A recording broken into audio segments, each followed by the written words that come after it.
Well, 2023 has finally come to an end. 9 months ago, but don't pay attention to that. Dear Lord. So the Toontown community in 2023, like most years, was pretty eventful as we got to see every Toontown server this year pump out some awesome stuff. There were some major announcements to happen, some newer updates for us to cover, and we even got to see some new Toontown servers released this year. And I thought the best way for me to do it, like last time, is to do an entire retrospective of the year. And before we start, I know you guys are already gonna ask me, but Anthony, where's Retrospective 2022? And all I can say is, I'm not putting myself through that torture again. Guys, I have other videos I want to make, and before you know it, I'll be asked about the 2024 retrospective. Okay, how about a quick refresher as to what happened the previous year? 2022 was a massive year. Toontown Rewritten completed the Field Office update with the release of the Cellbot Task Force Last Laugh. Toontown Corporate Clash released their Hires and Heroes update, a massive update that introduced 16 new mini-bosses and a whole bunch of changes. Operation Desert Storm, after some silence in late 2021 and for the first half of 2022, was able to start working on some newer stuff to the game, like how they're planning on redoing the tech bots once again, which looks miles better than the 2020 designs, and they even released an update themselves called Back from the Dead. Toontown Event Horizon launched earlier that year after it was originally under a different name called Toontown Galaxy. Despite my feelings being mixed with it at first, towards the end of the year, I was pretty impressed with what they were able to accomplish, and it really started to show that this game has potential to be something wonderful, and going into 2023, I was pretty excited to see what they were going to do next. Toontown Offline announced that they'll be rebranding under a new name called Toontown Realms, and is planned to launch sometime in 2023. And there were some other smaller things to happen, such as Toontown Corporate Clash's April Fool's event, which included a newer mini-boss being Counterfeit, and a new game mode called Find the Foreman, which were really fun to play. And Toontown Offline had their April Fool's event, which featured a joke episode that was labeled as Seek Out Scrooge, and some other silly changes like the sound gags being just Duck Tub. And a nice little feature from the folks at Toon HQ made it possible for you to link your group onto the actual game for Toontown Rewritten. It even includes a new chat bubble for you to send a message to everyone in your group. And also Toontown Archive released the 2005 version, which allows people to try out CashBot HQ when it first released. And yeah, that's just a quick refresher as to what happened in 2022. So now that you're all caught up, let's check out what happened in 2023. But before we start, no, this isn't a sponsored segment, I know probably some people are going to correct me throughout this video telling me, Anthony, some of the stuff here is outdated, which, yes, I know it is. Just remember, this is me recapping some of the stuff that happened in the moment of that year. While I do briefly mention some things that happened in 2024 to update this a little, please keep in mind that some of the stuff I cover here did become a little outdated as I was working on this. Just wanted to quickly clear this up to avoid some confusion. So now that I got that out of the way, let's do this.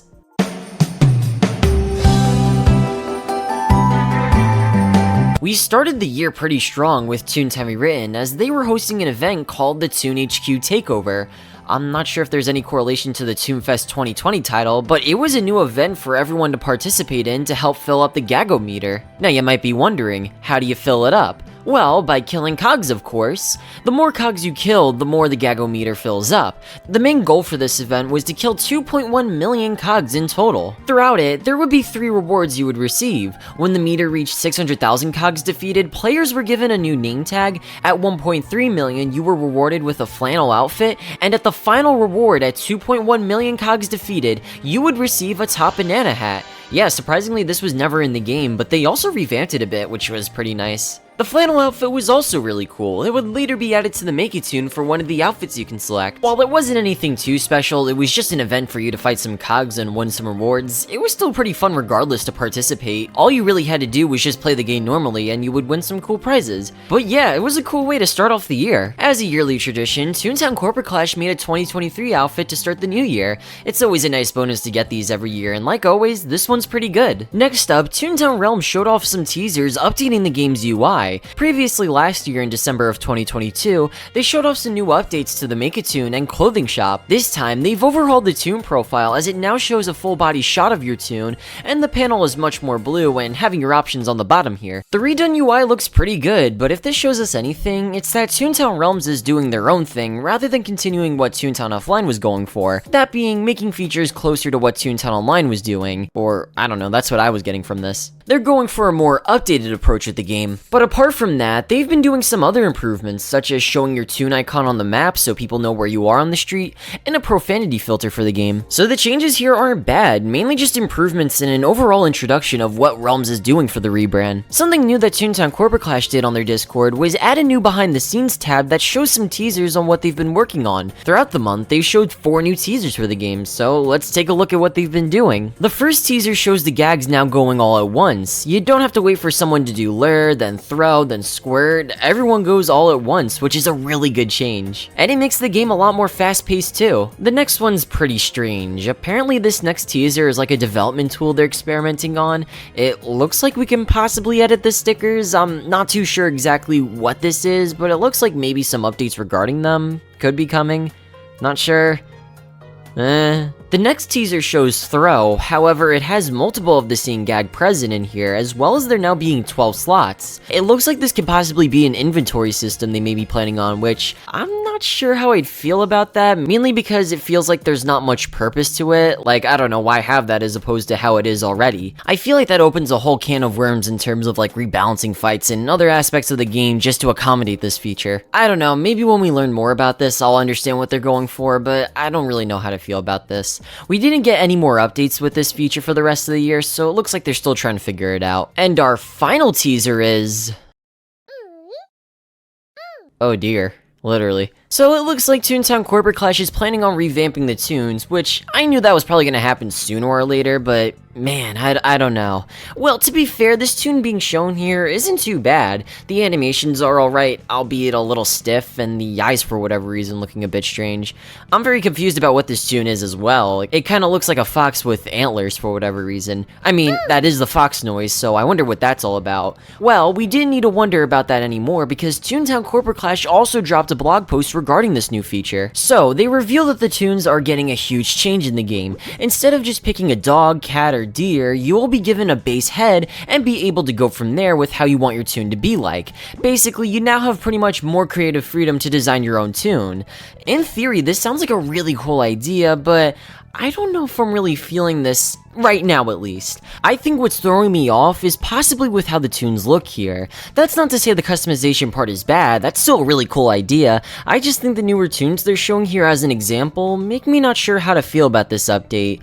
Something about their appearance just isn't clicking with me. Gee, Anthony, just say you hate Toontown Corporate Clash. Well, I don't hate this. The idea has so much potential, and I don't even hate the fact that they're redoing the tunes. It's just how they're looking right now feels a little rough. I mean, of course, it's still in its early stages and we won't see it for a while, but again, how it's being shown in the blog post, I have mixed feelings about it. Thankfully though, as the year goes on, we'll start to see more news regarding this feature, and my thoughts start to become a little more positive about this change. All I'm hoping is that when this does release, it'll be a solid replacement to the current tunes in the game. But yeah, that's pretty much all the teasers they've shown this month. It's clear all these teasers are planned for their next major update, and I have to say, it's one of their more experimental updates.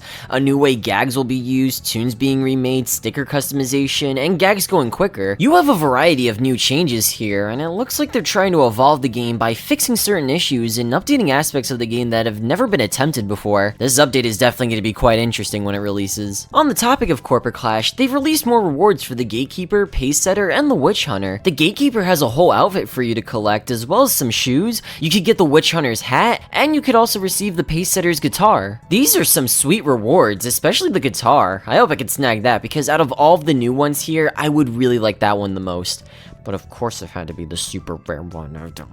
Another update to come from Toontown Rewritten was the fishing migration update. This fixes some issues with fishing. They toned down the rarity of a couple of the fishes, and they even moved some of the ones that are harder to find in other locations while giving a list of where they're located as well as their rarity. New fishing poles will now be sold every 2 weeks instead of 4 weeks. People who've collected all 7 fishing trophies will now receive a new name tag as a reward for getting all of the fish, and the final tweak being that the Silly Team Decreased Fish rarity is now being renamed to Teaming Fish Waters. As well as the name change, it now comes with an extra fishing dock, bigger shadows are cast by the fish, and an extra fish will appear in all of the ponds when this is activated. These were some great changes for the game. Personally, I've been struggling to catch some of the last few fish that I need, so it's wonderful they've made finding them a little easier and reduced the grind a bit for finding them. I'm also really happy they've been tweaking some of the silly teams because I've had some issues with them in the past, so it's good to see that they're still doing changes to help make them better. Really quickly, I know this isn't Toontown per se, but I at least want to mention this Deltarune fan game that includes Toontown, this game being called Delta Traveler. Yeah, I know this was shown in 2022, but not the Toontown soundtrack portion, so I'm still good here. Okay, so I haven't really played much of Deltarune, or Undertale for that matter, but I remember seeing the trailer and it actually caught my eye for how unique it looked. While yeah, they have a Toontown section which looks really good, they also have a Link to the Past portion, an Earthbound section, and a Mario and Luigi style section, and as someone who's an outsider to this series, I thought this was really impressive and pretty ambitious for a fan game. Now keep in mind, as of me recording this, the game is currently on Section 3 and the Toontown part is, well, Section 7, so it'll be a little while till we see it, but still, seeing the work they've done so far is really cool, especially the music as well. It's really well done. It's kind of weird that no one's really talking about this or mentioned it, so I thought I'd give it a spotlight here in this video. The person behind it, Rhino, or now Violet Bunny, is a really cool person. I remember having some nice interactions with her, and I remembered I tried her Undertale Uno game, and that was pretty cool. So yeah, if this seems like your kind of thing, I again recommend you try it out. From the little we've seen with the Toontown section so far, it's looking great. Although, it wouldn't be a Toontown retrospective video if we didn't hear from Cog Invasion, and boy, we got some news from them. Previously, the last time we heard from them, they were talking about reviving the game through GDOT. Throughout the months, they showed some progress in art for the Cog Invasion revival. However, after a couple of months, it was radio silent on the project. In July of 2021, progress did resume briefly, and we did get some updates here and there. However, after October, that was the last we heard of it. It looked like yet again, plans for a Cog Invasion revival were abandoned. It seemed like for good this time, Cog Invasion was finally dead after 2 failed attempts of coming back. Until... on January 28th, 2023, it was announced that instead of Cog Invasion reviving as another Toontown server, they would be creating a spiritual successor to the game and would launch it on PC, consoles, and smartphones. And lastly, they would be hosting a GoFundMe to help fund the project. Now, in theory, I don't think there's anything wrong with this. If the game's lead developer, Decoded Logic, wanted to take Cog Invasion and reboot it into an original IP while still keeping some ideas for a completely original game, I don't see anything wrong with that. As long as there's nothing related to Toontown or its assets, right? Here's the thing. Upon going to this GoFundMe, there were so many problems with how he went about this. The first thing you see with this GoFundMe page is an old Cog Invasion video. It showcased the Cellbot building, which, okay, they did make that, so those are their assets, but this video also contains the actual Cellbots, Flippy, the gags, and the music that's not his. Like, are you kidding me? And it wasn't just one video he shows 2 more videos regarding it. And to make matters worse, the initial title for the GoFundMe was just called Cog Invasion Online. Like, what exactly is he pitching here? Because first impressions of this page, it looks like he's trying to get funding for a Toontown game and not an original IP. It makes it more confusing. He's calling the new IP Cog Invasion while showing old Cog Invasion videos that uses Disney's assets, while in the description saying he won't use assets from Toontown Online. You see why this sounds really confusing? How would anyone know that when the GoFundMe page is just contradicting itself? And I don't know, saying money and Toontown does not go well with each other, especially if the circumstances is that he's trying to sell a game and get donations from it. The description is also pretty confusing. The main goal for this game is to capture the magic of Fortnite and to expand this game to iPhones, Android, Mac, Linux, and all kinds of consoles. But towards the end, he's saying that he wants to make a family-friendly game that doesn't have gore, political agenda, or annoying ads interrupting the gameplay, with a game where you can learn about teamwork, valuable life lessons, and social skills.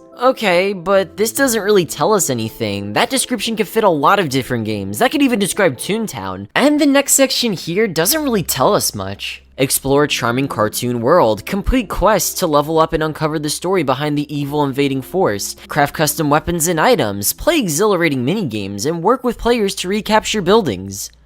Does this not sound like Toontown? The only somewhat original idea here is the dungeons, but even then, some of them share similarities to Toontown. Unsurprisingly, the GoFundMe received a ton of backlash from fans, and even the lead dev had to apologize and try to fix up the GoFundMe a little. He renamed the GoFundMe title from Cog Invasion to Invasion Real-Time Combat Online RPG, and changed the video from a model that was created from Cog Invasion, which was an original asset, and got rid of all of the Cog Invasion videos from the GoFundMe and used concept art for it instead. But still, while these changes were definitely a good first step, it didn't really fix the main issue of why people were mad about this GoFundMe to begin with. Why should we give your money for this game? What game is there? He did show some new photos like this one, however, this photo I actually recognized before.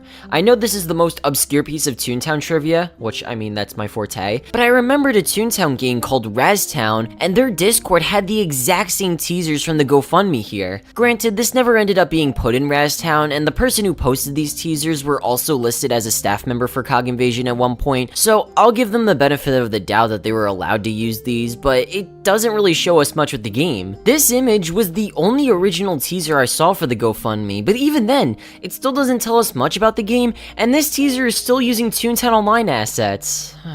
What happened here? This GoFundMe is just plagued with problems. There's no name for it, no gameplay, no prototypes, no art, no music, or even original concept art. There's hardly even an idea here for the game. It just sounds like a bootleg version of Toontown. There's nothing here. They're basically asking for you to trust them when people aren't going to. You can't be surprised when no one donates or trusts this GoFundMe, especially when sites like GoFundMe or Kickstarter have had pretty notorious scams when it comes to video games. Even the games that weren't scams and actually followed through don't end up the best either. Now, I'm not saying all indie games are failures or scams. People have been able to make some really cool games from Kickstarter, like A Hat in Time, which might be one of my favorite games of all time, no pun intended, and even Yooka-Laylee in my opinion was pretty solid. Can't forget Shovel Knight, that was another good one. But the difference between why those people trusted to donate to those games were mainly for the fact they had a lot to show progress-wise. With the case of Yooka-Laylee, it was a little more trustworthy from the fact it was from older Rare employees who worked on the first two Banjo games, and other people coming together to work on it. So from that, they have a pretty good reputation and track record when it comes from their experience from the past. However, what if you don't have this? Well, with games like A Hat in Time, they have a lot to show for itself. Gameplay, art concepts, consistent updates, they were following through on their promises despite it taking a couple of years to finish. That's not to say people who do have this are destined for success, because for every game like that, there's a Mighty Number 9 in the horizon or a Friday Night Funkin'. Okay, maybe a bad example, they just posted their first teaser.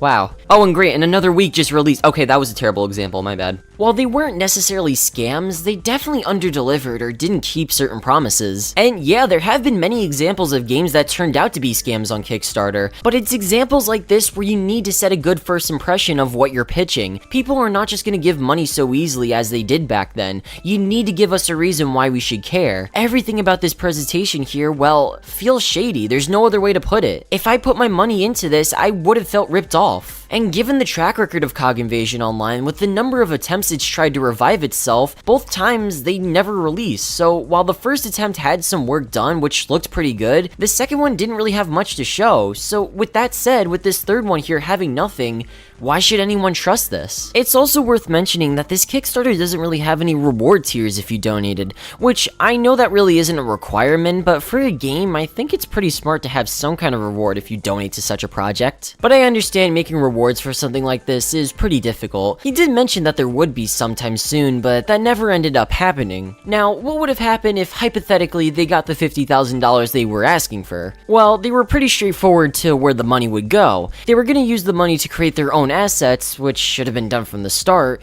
full-time game development, which could also include other developers to be hired, a server, website, database, and business costs, and marketing. Marketing is a little weird because when you're starting off with a new game, I think the best way you could start is online, mainly on like YouTube or TikTok, since you could do that for free. I wouldn't really understand why you would be marketing much if there was no game yet. Maybe this was probably used for like making a reveal trailer or maybe to hire an editor to make videos, which fair enough, but if they're talking about making ads for it, that's something way down the line they should be worrying about. But yeah, this was a huge mess. 3 people did donate to it, but they were only able to raise $23 in total, so yeah, not that much. But yeah, people weren't falling for this Kickstarter. A lot of people didn't like this, as mentioned. He did change the Kickstarter a bit and did apologize for being stubborn about it, which is good to hear. And after things calmed down, people were helping him out with ideas and things he should be doing for the game. However, it was pretty short-lived since the Discord went silent, and ever since February, we have heard very little about this. Their YouTube channel and Twitter were also hacked, and it was never retrieved or remade. So it's safe to say that once again, this Cog Invasion revival has been been abandoned. I recently wanted to see if this Kickstarter was still up, and it's no longer there, so I guess this finally ends any chance of this revival happening. But if I'm being serious at this point, I just think Cog Invasion needs to die off. The game was a really cool concept, don't get me wrong, but the amount of trouble this one game has had ever since 2019 is insane. They were at one point considering selling their assets for $3,000. While it was odd, many people still supported the game and were hopeful for its return. However, this stunt I think killed Cog Invasion.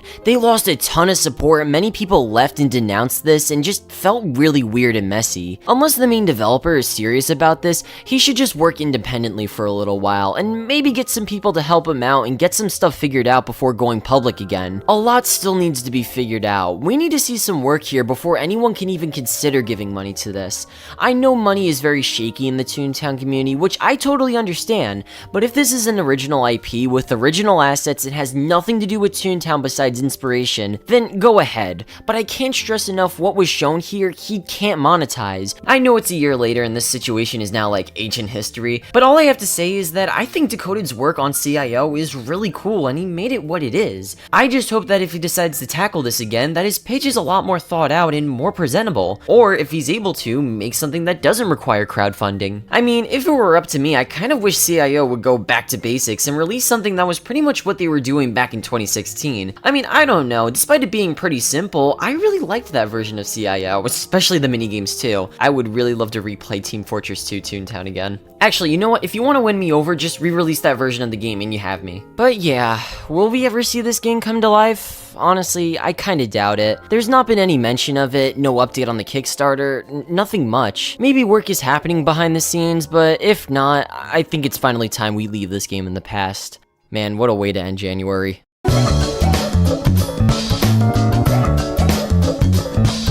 February didn't exactly have a lot going on, but mainly just news and updates with some Toontown servers, the first of which came from Toontown Realms and how their rebrand is coming along. They tell us a little about the builds fields, the UI updates coming to the game, and other little features planned for Beta 1.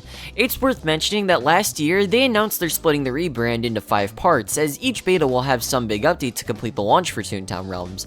Beta 2 will include Dreamy Drive, which is a new street for Donald's Dreamland. Beta 3 will have Cellbot Showdown, a new game mode. Beta 4 will have Prop Hunts, another new game mode which sounds really cool, and Beta 5 will have the Toontown Outskirts replacement. It does kinda stink we can't get all these updates at once, but I'd imagine if that were the case, it would have taken a lot longer for it to come out, when I assume they just kinda want to launch Realms as quickly as they can so the game isn't labeled as Toontown Offline anymore. I will say, it is kinda strange they're planning on removing the Outskirts right away. It doesn't say that here, but they have mentioned that the Outskirts won't be in the game, which is weird they aren't waiting to do that until like Beta 5 to remove it. But for the most part, the roadmap seems to be pretty cool, and I'm excited to see what Realms will try to do with this rebrand.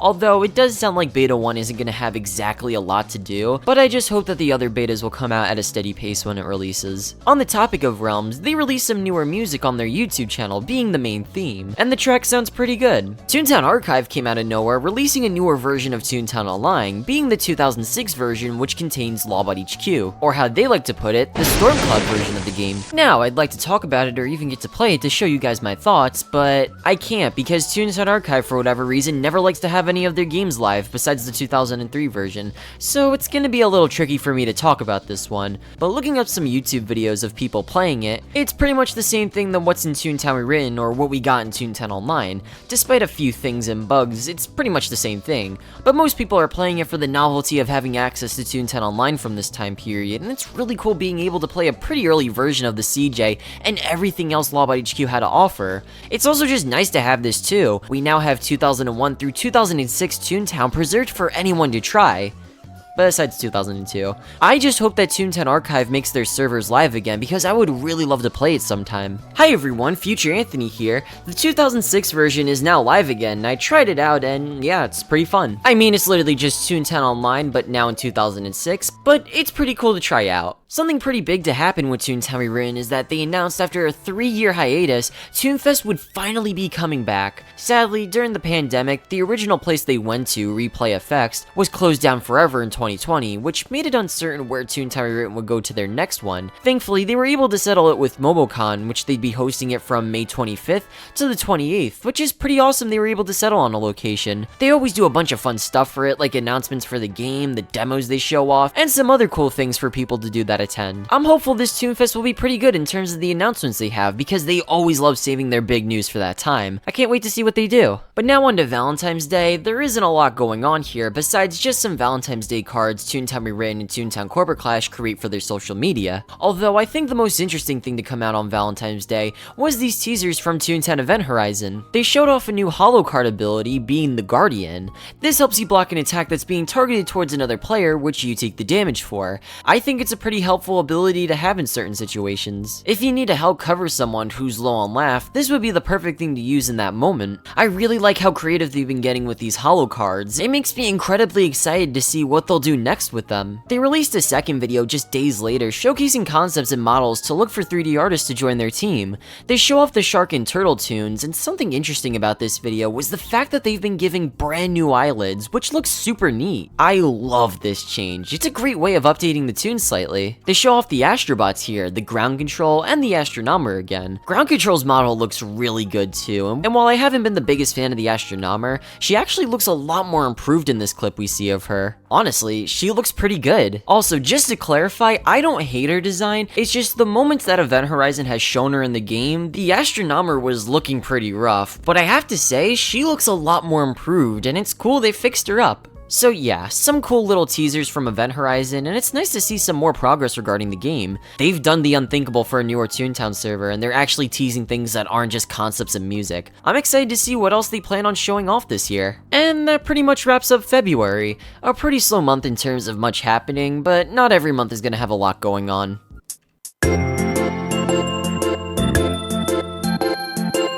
March had started us off with the new Toontown Corporate Clash blog post talking about the evolution of the Hires and Heroes logo. It was a nice read and cool to see their first couple attempts with figuring out the logo for that update. It turned out really good with what they settled on. On Pie Day, Toontown Rewritten brought back the pie stand for you to throw cream pies around the playground, which is always fun. It's always nice to just aimlessly throw them around. Then following St. Patrick's Day, Toontown Corporate Clash released some newer accessories for the occasion, as well as this outfit. I swear, all the outfits and accessories they make, they're always so good. Toontown Rewritten did their traditional St. Patrick's Day updates, as you can get green gloves as well as double jelly beans from the 18th to the 20th. But now to get on to the good stuff, we have some updates from Operation Desert Storm regarding their next update being called the Misc Update. Throughout all of March, they showed various teasers regarding the game. Now previously in 2022, they showed updated versions of the Python Charmer, Code Monkey, Shotgun Debugger, and the Downsizer. The first teaser shows an updated version of the Root User, which looks really good and quite creepy too. It still tries to go for what the older design had, however,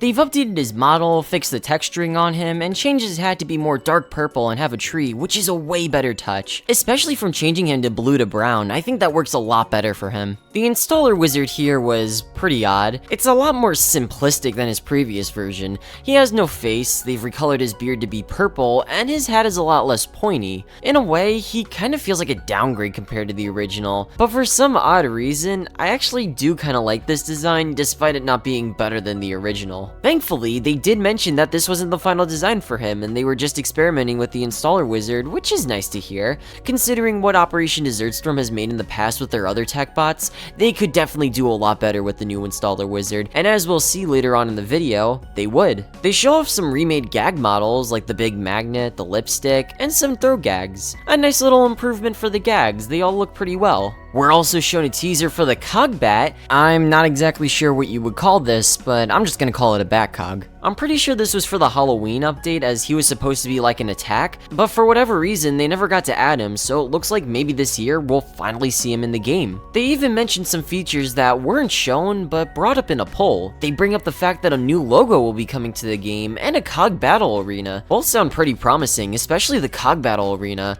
I'm pretty curious to see what that could be all about. I'm really excited to see the new logo because Operation Desert Storm just kills for an upgraded logo at this point. But we're not done, as we were shown mini animations of the Python Charmer and even the brand new Voodoo Programmer. It is such a great redesign that perfects what the previous version was going for. All of the tech bots we've shown, I feel like we finally peaked with their designs. I don't think it's getting any better than this.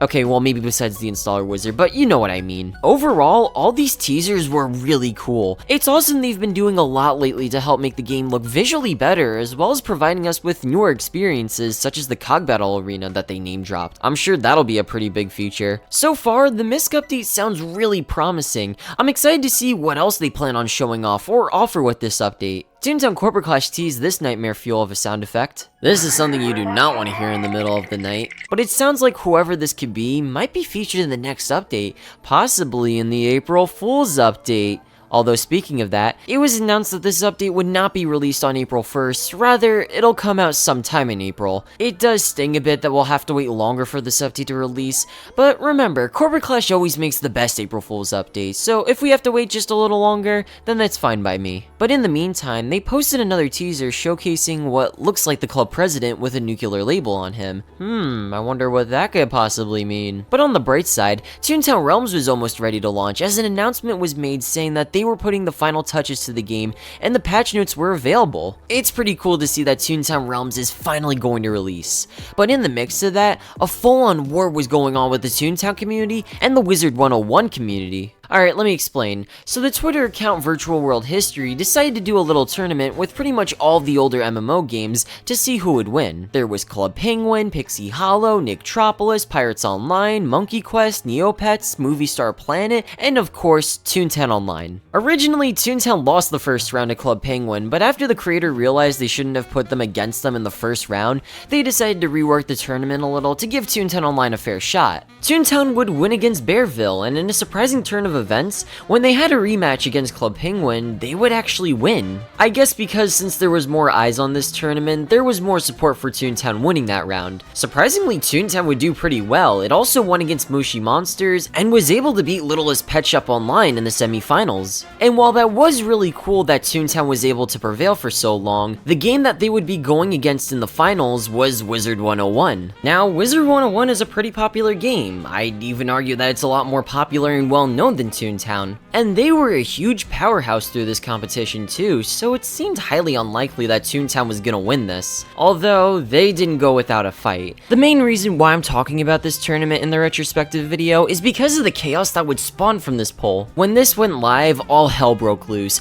You had the official brand account for both Wizard and Pirate 101 promoting it. However, each Toontown game would come together to show their support. While it was mainly just Rewritten, Clash, and ODS pushing their support for this poll, they really took their involvement to the extreme, and what came out of it was wonderful. Corporate Clash somehow got into friendly beef with Wizard 101, and then you just saw Toontown Written jumping in. It's oddly charming to see Toontown servers interact with each other for something so silly. Operation Desert Storm announced that if Toontown won, they would showcase their newer Deer and Go tunes that they've been working on, which would be awesome to see. And it was really cool to see both communities show their support for each other's game to win. You saw videos being created, artwork, or just jokes being made. You had fans also playfully comparing to each other, like how someone compared some Wizard 101 songs to Toontown songs, or surprisingly someone compared my Toontown Iceberg to another one, which was funny to see. Also, as a side note, I actually do intend on making another Toontown Iceberg video. I actually shared a rough copy of it in the replies, but yeah, I've been working on it since last year, and I hope to complete it sometime this year. There's also one being created by No Context Toontown as well, so yeah, there's gonna be a lot of Toontown Iceberg content. Alright, anyways, back on topic. This competition was very close too, all things considered. Toontown at times was in the lead, but then Wizards was winning, and then Toontown again, and then Wizards. I mean, it was getting so big to the point that Toontown was actually trending on Twitter. However, after everything was said and done, the winner was...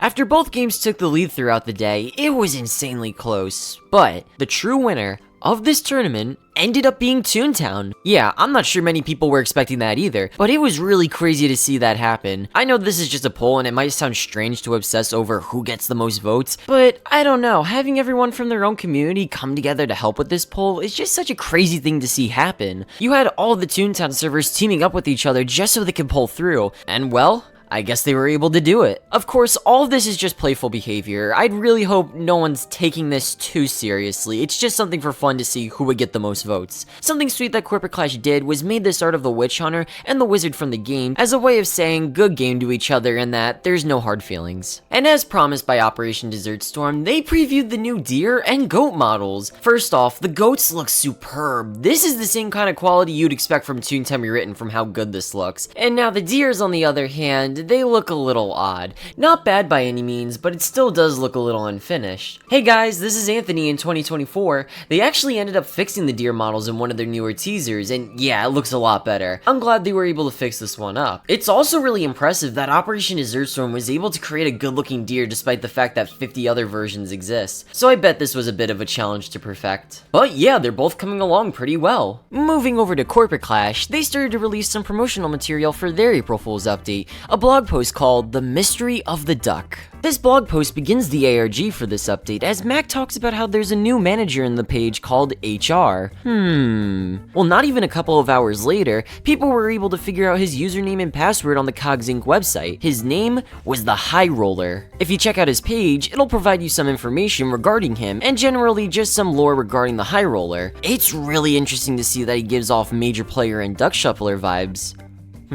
It's almost as if you combine both of the— alright, you guys already know that's the case. Still though, this new manager for the game looks really cool. Considering how Corporate Clash has a really good track record of creating fun joke cogs, I'm excited to see what they did with the High Roller. He seems to be very TV oriented. I'm pretty invested with how his fight will turn out. But yeah, this year for their April Fool's update is looking quite promising. However, a Toontown server that did have an April Fool's update was Toontown Rewritten. It's mainly just the stuff they do every year. The town is floating, you can get some toon tasks from Fluffy, just the general stuff that returns every year. Although there was one new thing, the mystery tunnel in Acorn Acres. When I initially saw this, I was thinking this might lead to a new area, maybe a joke area they created, or you know, something like that. However, once you go into this tunnel, you just end up on a random building. Okay, I gotta admit, that did kind of confuse me. I even went back through it just to make sure that really happened, and yeah, it did. The tunnel was a pretty funny joke, it actually got me. During this day as well, man, this April 1st was a pretty eventful one, Toontown Realms finally released after their announcement of rebranding back in September of 2022. And you know, it was okay. I mean, look, they kind of specified that this transition from offline to Realms would take some time with all the changes that they wanted to do. So at least they were straightforward that some of the features would be coming at a later date. But at the same time, I kind of wish it was possible for them to do that, to give Realms a bigger impact on its launch. But what we ended up with was pretty fine. So upon loading into the game, there have been some changes done to the main menu. Blippi is no longer here, rather it's now a Disney character standing there. Depending on which theme you get, it'll include whichever NPC is for that playground's theme, and the other being that the quit icon has now been replaced with a portal than the door it used to have. The game seems to have a bit of a theme with portals, which if you actually look in the game's files, you'll notice there's a model of one currently in the game, although what they plan on using it for is currently unknown. The Make a Toon got some changes with you coloring your toon and picking the clothing. It's a lot easier to choose what exactly you want. Loading into the game, you'll see the noticeable UI changes towards the chat, speed chat, unites, emotes, and chat log.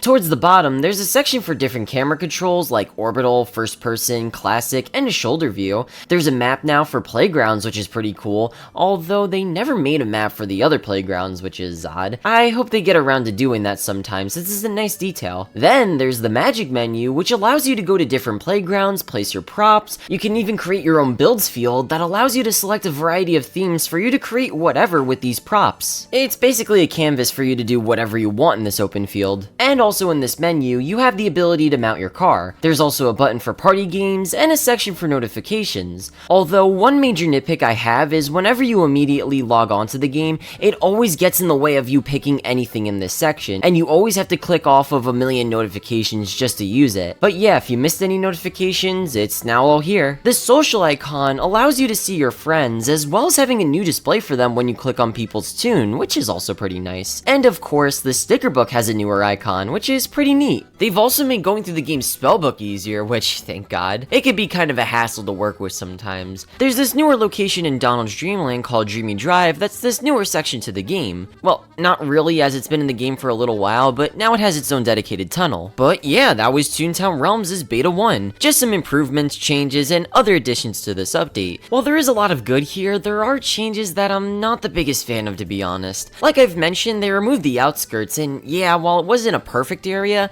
I really wish they kept it until the replacement was ready. I mean, say what you will, but that was probably one of the most loved aspects of Toontown Offline. I mean, before the rebrand happened, you either had people hanging around Toontown Central or at the outskirts. Not to mention all the other things you had to do there, like the Toontown Library that pays respects to Toontown Online's legacy and history, with all the NPCs there to give you an explanation about certain time periods for the game. And not to mention, the buildings in that area were just fun to play in, like the pizzeria, the lab, and the buildings that had references to Toontown Online characters, like the Magic Cat and Jessie Shell's Toon. The outskirts was a fun area to go through, and sure, it could have been better. I'm not saying this is one of the greatest playgrounds ever made, but I wish they kept it until the replacement was ready, so the fact that they got rid of it so quickly, I'll never understand, especially when there's nothing in its place. Even if the people involved didn't like it, I wouldn't see the harm in keeping it until then, but again, it's not that big of a deal. You can't even get naked anymore in the game. How could they? Some other changes that did feel a little weird was them changing the flippy fried chicken into a plain fried chicken bucket. I know this is a really big nitpick, but it does feel like it's taken the fun out of that prop,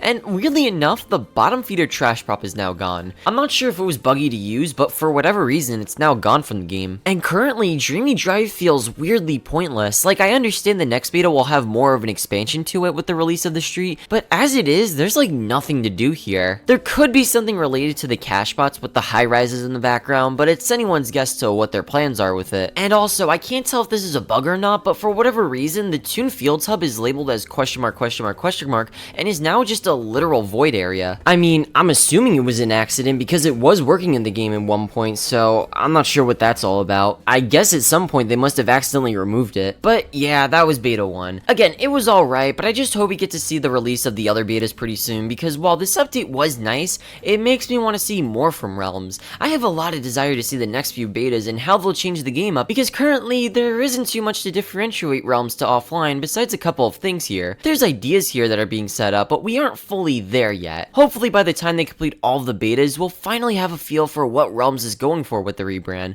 But don't take that as if Realms is a bad game, far from it actually. It's still incredibly fun when you have people to play it with. The minigames are still here, the harder bosses, the prop building is also insanely fun to just mess around with, and there's people who will always be creating stuff in the main realm. Pretty much everything that made Toontown Offline so much fun is still here, now with just some improvements and changes. But yeah, the update was pretty alright.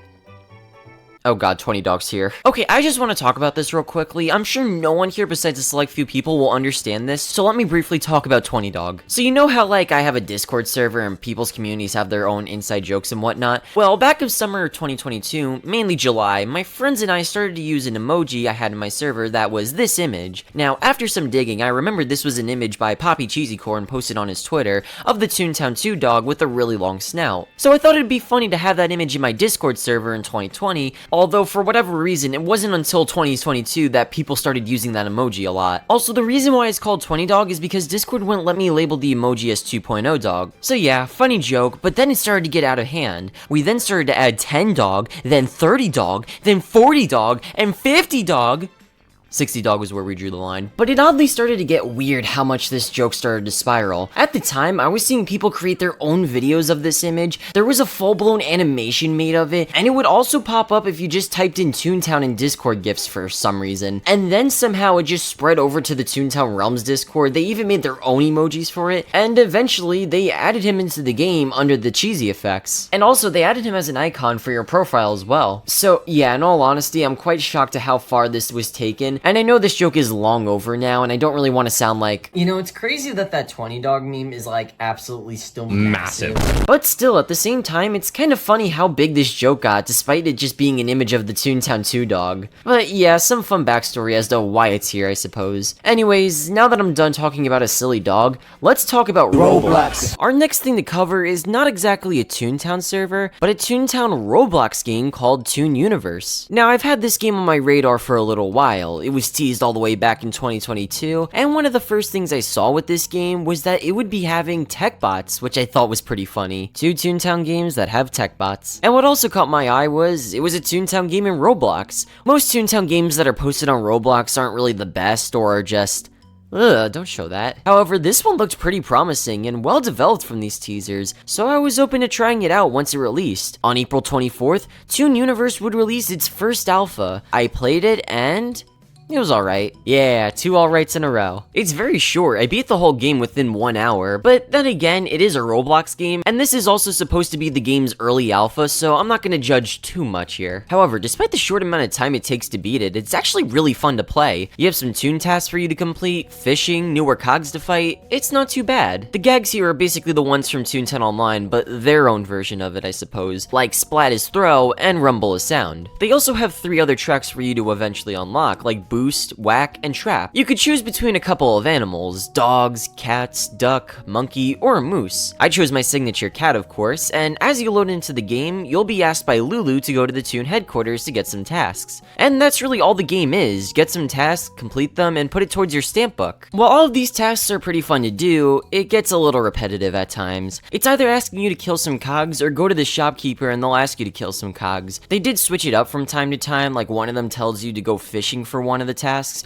but other than that, that's kind of it. Also, it's worth mentioning that toon tasks and fishing are like the only things here. There's no trolley or side activities for you to do. These are like the only 2 things you could do in the game. And after you're done with your toon tasks, there's really nothing else for you to do. Now again, let's be fair, the game isn't complete, this is just Alpha 1, and so far what they've offered here is actually pretty cool. I like the new streets here, the Toon Capital is really nice, and the design for the cogs, while strange for the most part, have some fun designs, even if they don't really look the best. But they're fun to battle at least. So after you completed the tasks, you're given the ability to choose a newer gag track. You can either choose between Boost or Whack, which I ended up going with Whack. You also get it immediately as well, there's no gag training for it necessary. But yeah, I think the ideas presented in Toon Universe aren't bad. There's still a lot of work that needs to be finished though, like half of Toon Capital isn't necessarily finished, there could be some shops or even mini games to have more going on, but once they fix some of those issues and just keep releasing content, I'm sure plenty of people will return to this game. But still, so far, it's definitely shaping out to be one of the best Toontown Roblox games we've ever seen. I'm actually pretty excited to see what they'll do next with this game. But we're now then less than a month away for this year's Toonfest, and it's pretty exciting. They showed off a schedule of what would be happening during the event. There were many posts about it on Twitter where they'll be located for anyone getting their tickets last minute, and the Toontown Rewritten team has been posting some TikToks in preparation for this event happening. One of them possibly talked about bringing birthday cakes for the VP in honor of Toontown's 20th anniversary. Joey made a TikTok promoting the Toonfest 2023 shirt they'd be wearing at the event, and Sean Padden, and one of the people who worked on the original Toontown Online, talked about extending the deadline for the decorating cake contest for the Toonies. And one of the final videos that they've created was them showing off a brand new Toontown trading card that would be the Toontanic, which you'll be able to get at Toonfest. Seeing all of this happen was really cool. Even if you weren't going to Toonfest, it just made a bunch of people excited to see what would happen this year. A crime in the making, that's what. Alright, before we move on, I can't talk about Toonfest 2023 without mentioning this post. Obviously, this was a troll post promoting an after party for Toonfest, saying that people over the age of 21 could come to this party, and listing all of these YouTubers who would be there. This was bait. Someone made this pretty much to get a reaction out of people from how sketchy and shady this sounded. And the address they put couldn't have been a more questionable location. It looks like an area you would get mugged at. This person who made this knew what he was doing, and he sure got a reaction out of a bunch of people. Toontown Rewritten had to put a statement out, and even Realms did too because they got their name dragged into this, and there was even people making YouTube videos about it. I'm pretty sure I'm giving this person exactly what they wanted even a year later talking about it. But at the same time, from how widespread this got, I can't exactly blame people for mentioning it just to inform people to be careful in situations like this. I know this is common sense, but if something sounds sketchy or you're getting a bad gut feeling, then it's likely nothing good. I know this post was deliberately made to make people think like that, but it doesn't make it any less creepy or funny. It's a gross way of getting attention. And again, to all the people who go to Toonfest, please keep yourself safe out there. Well, on a lighter note, Toontown Realms did something really cool and added Toonland to the game. Yeah, the Toontown Online mod. Getting Toonland to run nowadays is almost impossible. Sure, there is a YouTuber named Supermouse who was able to restore it, although it is really hard to access. There was a tutorial to get Toonland running on Toontown Offline,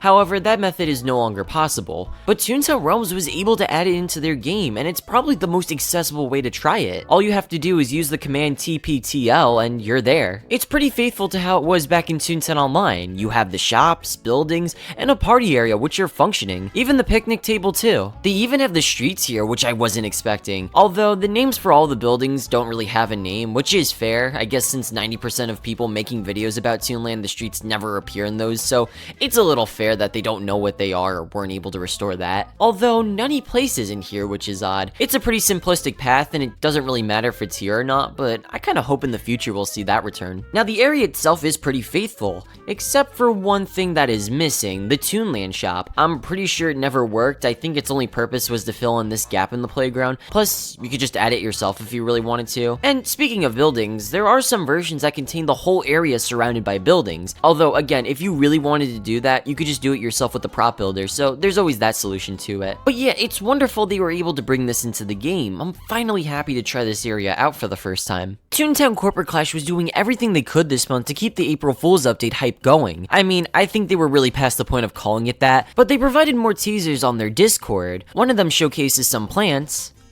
Wowee. And another teaser showing 4 Skelecogs in the Cellbot factory. We have 4 different cog types, and they're all named 4 completely different things too. It looks like this could possibly be some other version of Find the Foreman, only this time, it's also the club president, supervisor, and attorney here, while maybe also having the same effects the managers have. They've teased 2 effects so far, Unstable and Nuclear Cogs. Unstable could be more dangerous and unpredictable, while maybe Nuclear Cogs are like really dangerous or something, but I'm pretty interested to see how this fight will work. We got to see this duck teaser, which I love so much. I really love ducks, people. There was a comic teased, and finally, on April 21st, it was announced the Mapril Fool's update would release on April 28th. It's likely there were some technical difficulties or things that just weren't finished that prompted them to push this update almost a month later, but regardless, it's nice that they've been able to finally finish it up and release it. So, the update came out, I played it, I even made a video about it, and here's what I think. Everything about this update was really cool. From the moment you load into the title screen,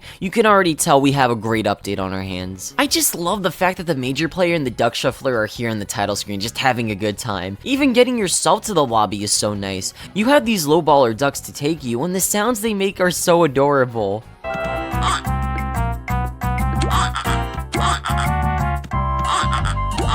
Oh my god, they're so freaking cute. They're so freaking cute. I love them. Now, experiencing the fight for the first time, the best way to describe the high roller is silly but high effort. As soon as you start, the intro animations to this is incredibly well done. You have all of these cogs at the seats, and the whole intro is basically just nonsense. But it's well-made nonsense. I really adore the amount of effort they put into something so silly like the major player and duck shuffler interacting with each other. The fight itself is some of the most unique fights I've ever played. I feel like I'd be doing a disservice if I didn't explain what was going on here. To start off the battle, there's a couple of things you'll notice. You have 8 tracks, but you can't pick any of your gags, so you'll have to press the dice. Using the dice, it unlocks your gags, leaving you with 1 pip, which you can use one of the level 1 gags. You get them from defeating cogs, successfully winning mini-games, and after the end of each round. You can use these pips on stronger gags, or dice that'll give you some advantages to the fight. The 1 pip dice resets your menu, the 2 pip dice makes your next gag have perfect accuracy, the 3 pip dice reduces your pips and gag cost by 2 pips, 4 pips will make everyone's gags more powerful by 15%, the 5th one gives you an IOU boost, and the 6th one gives you a 30% tune-up unite. Surprisingly, the higher dice are less used compared to the first 4. You mainly want the 3rd and 4th pip dice, mainly because getting the 3rd one will allow you to get the first 2 for free. You also want to get the 4th one as many times as you can because later on in the fight, it'll become pretty useful. But let's step back a minute just to talk about the mini-games. As for the mini-games, there's 3 for you to play in between fights: puzzle, shuffle, or trivia. The puzzles will involve you killing a cog in 1 round, and I'll also require you to use specific gags the puzzle assigns you. It's not bad, it's pretty fun thinking about how you'll be able to kill whatever cog is thrown at you. It's pretty easy, it's not strict where everyone has to use the gag it assigns you, they just want at least 1 person to be using it. Shuffle is also pretty simple, it's a matter of making sure you can keep track of the flunky under the cup. Sometimes it can be pretty challenging to track him, and sometimes sometimes it's actually pretty simple. You then attack the one you think is the correct answer and win. The last one is trivia, and I never really understood this one. It's multiple choice and you'll be given a question regarding the game, but some of them you need an understanding of Toontown Corporate Clash to get. Some are easy and you'll get some that are just true or false questions, and other questions could be like which of these streets are not in Daisy's Gardens, or which locations could you play Tuno in. But when you get to the questions like which of these names does not belong to a department boss, or what is the pre-thinker's password, that's where I start to get lost. I know it's likely someone in your group will know this, but these are questions that require you knowing a little bit about the game's lore. They're not bad, and most of them are pretty fine and easy, but they're the kind of questions the average player probably wouldn't know. Now that we've gotten that out of the way, let's talk about the main fight. There's 3 phases. The first one's pretty simple. The high roller will summon some cogs for you to fight, but destroying these cogs will also do damage to him. So during these rounds, you'll want to kill as much cogs as you can to do more damage to him. After doing this for a little while, you defeat the high roller, which triggers round 2, or how the game likes to describe it, uh-oh. If you've played the major player, this run is pretty much identical to the fight where you have to kill all the Mr. Hollywoods. Granted, this one's a little easier since you have every gag with you and any buff you need, and also you have a ton of laugh during this phase, so it's pretty easy to get through this round. Upon completing round 2, we have our final phase. He splits himself into silhouettes and is wearing a black suit. It's here you have to kill all 4 of the other silhouettes in order to attack the main high roller, and you can't attack him because he's invincible in this state. There's 8 different silhouettes for you to get in this battle, and depending on which color you have, they'll provide a disadvantage with your gag. So say like you get an orange silhouette, it'll prevent you from doing combo damage with throw, or the other one makes zap jumps only do 1 damage, and it's pretty much like that for the other colors too. Now, I wouldn't have much of an issue if the fight was just fight these silhouettes then focus on the high roller, but no, once you kill them all, you only have 1 round to do damage towards the high roller until he summons more silhouettes, and it just makes this fight needlessly tedious. It's making an already long fight even longer. There were some battle strategies found where if you made it to this part, you're basically just farming for buffs from the dice until you're strong enough to kill the high roller in 2 turns when you get to him, which, yeah, it's very helpful and it's how I was able to kill him a couple of times, but it feels like you were never meant to kill him this way. I will say though, despite the fight feeling kinda tedious, what can happen during the fight is pretty cool. Like the high roller can drop a Toontanic on you, throw dice at you, or this attack with his head. All of this is really awesome. It's just the final fight feels too long. Now, before you guys say anything, yes, I know when they brought this back, the silhouettes and the final fight in general is a lot easier to go through, so I'm glad they decided to improve on that aspect when bringing it back. But at the time when this first came out, that was kind of my main issue with it, so I'm glad that this has all been fixed. But yeah, this was a really good fight, and I have to say, I'm impressed by the amount of effort they put in this year for just a simple joke boss.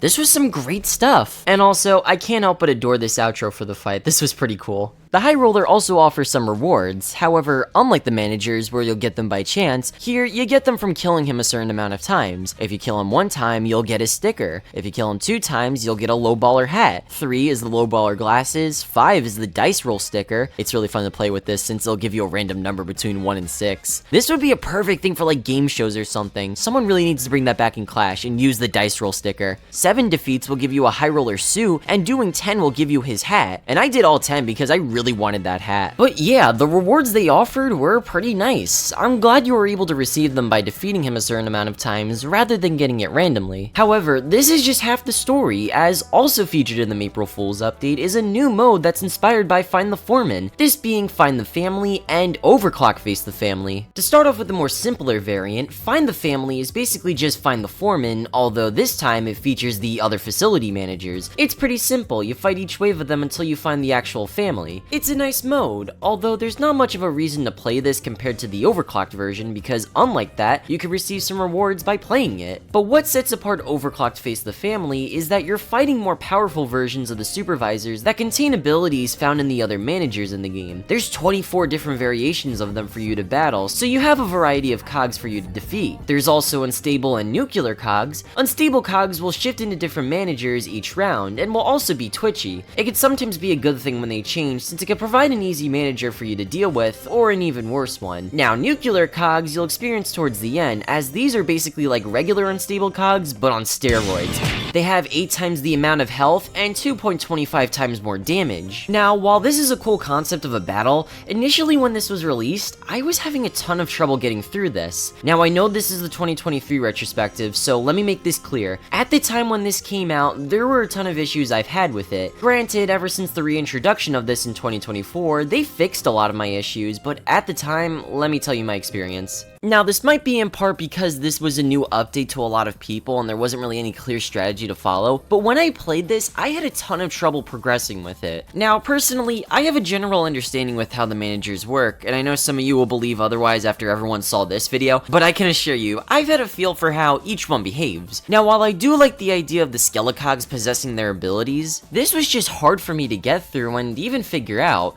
but then once I started to get a feel for it, I would die constantly. Like, you could be having a wonderful setup when fighting them, but all it takes is just one round for the family to just ruin it and to kill your progress. And that's another thing, these are long to complete too, so if someone dies, that's pretty much the end of the run because it's practically impossible for you to progress from there, which is kind of annoying, I won't lie. Especially when I got up to the West Silo and I had to restart, it just made it all the more hard for me to try again. And these will drain your unites and the IOUs sometimes, so it'll require you to grind these bosses for you to be prepared again. And now, before people say I hate this because it's challenging, I'm not saying that at all. It's challenging, but extremely punishing when you lose. Like, when you die, it feels like you dedicated all that effort and time for nothing, which is why this mode at times made it hard for me to revisit. However, I was dedicated that year to at least win once, and surprisingly, it came from me doing the highly unstable overclock Face the Family. The difference between this one is that there are more unstable cogs present, and somehow I was able to get through this one compared to the regular one. It still took quite the journey to get to the end, but once I got to face the actual family, it was pretty insane, especially with how fast-paced everything got towards the end. But I was happy to say that at least once this year, I was able to complete this. It's just my complaint is while this mode is cool, it's just too punishing, long, and hard enough for me to not want to revisit this mode after beating it once. And while the rewards here are a nice incentive to get, they just weren't enough for me to continue. While I could give my suggestions for the future, I don't need to because they already fixed all the issues I had with it. It's still challenging and I did die a couple of times, but here it felt a lot more fair and balanced when I got to play it, and not nearly as punishing as last time. I had a lot more fun with it, and it feels a lot more polished with what they were trying to do last year. And unlike last year, I was able to get all of the rewards. And to quickly go over them, the rewards featured for 2023 included a paint mixer profile background, a Cellbot paint profile, a cog emblem sticker set, a gear backpack, a cog bucket hat, the factory foreman hat, and a frustrated foreman sticker. And by random chance, you can also get different colored goon hats as drops, including the security goon one. These were some awesome rewards to receive. You really had to put in the work in order to get them. Now, as for the yearly COO fight, there's really not much for me to cover. I mean, all the music tracks that were teased were probably released by now. Although, one interesting detail about this year's visit was the fact that a newer character pops in for a second, being the Dividend King. It's unknown who this is, and this was the only time he was mentioned, but it's interesting to note he might come in sometime in the future. Oh yeah, and this year's reward for sticking through was the Rejected Sweater, which was nice to get. So yeah, this April Toons event was awesome, and while it did have its issues, the Corporate Clash team did a wonderful job at providing an April Fool's event. They seriously put their all into these, and I have to say, without a doubt, this might be the best seasonal content a Toontown server has ever created. There's a ton to enjoy here for newer players and older players. You're constantly revisiting these battles, as well as to snag some of these rewards, and genuinely, they could be nice to play through with some friends. So yeah, I'm highly impressed with the amount they decided to put in, and it's wonderful they have the resources to do stuff like this. So yeah, an awesome way to end off April, and going into May, there's plenty more to come. Alright, that was just a test to see who's actually watching the video and not using it as background noise. You know who you are. I could literally be doing anything right now, and you wouldn't even know. Nah, I'm just messing with you. Alright, let's continue. Something to add on with the April Fool's update was Toontown Corporate Clash adding a black suit from the High Roller as a reward, and it looks really stylish. I much prefer this to the other one. I'm glad they added this as a little extra. But moving on to Toontown Realms, it looks like we're already getting some teasers for Beta 2 as they revealed a brand new cog here. It appears to be some kind of newer boss bot, but for what they're teasing with it is currently unknown. Although it is interesting to see that they're introducing some newer cogs to the game. I'm curious as to what he'll be used for. And they also provided another teaser for Dreamy Drive as well. Chinese food is now canon in Toontown, wow. Another cool thing that Toontown Realms did was post their soundtrack onto YouTube, and the music they create is really well done. Although one that caught me off guard was The Void, and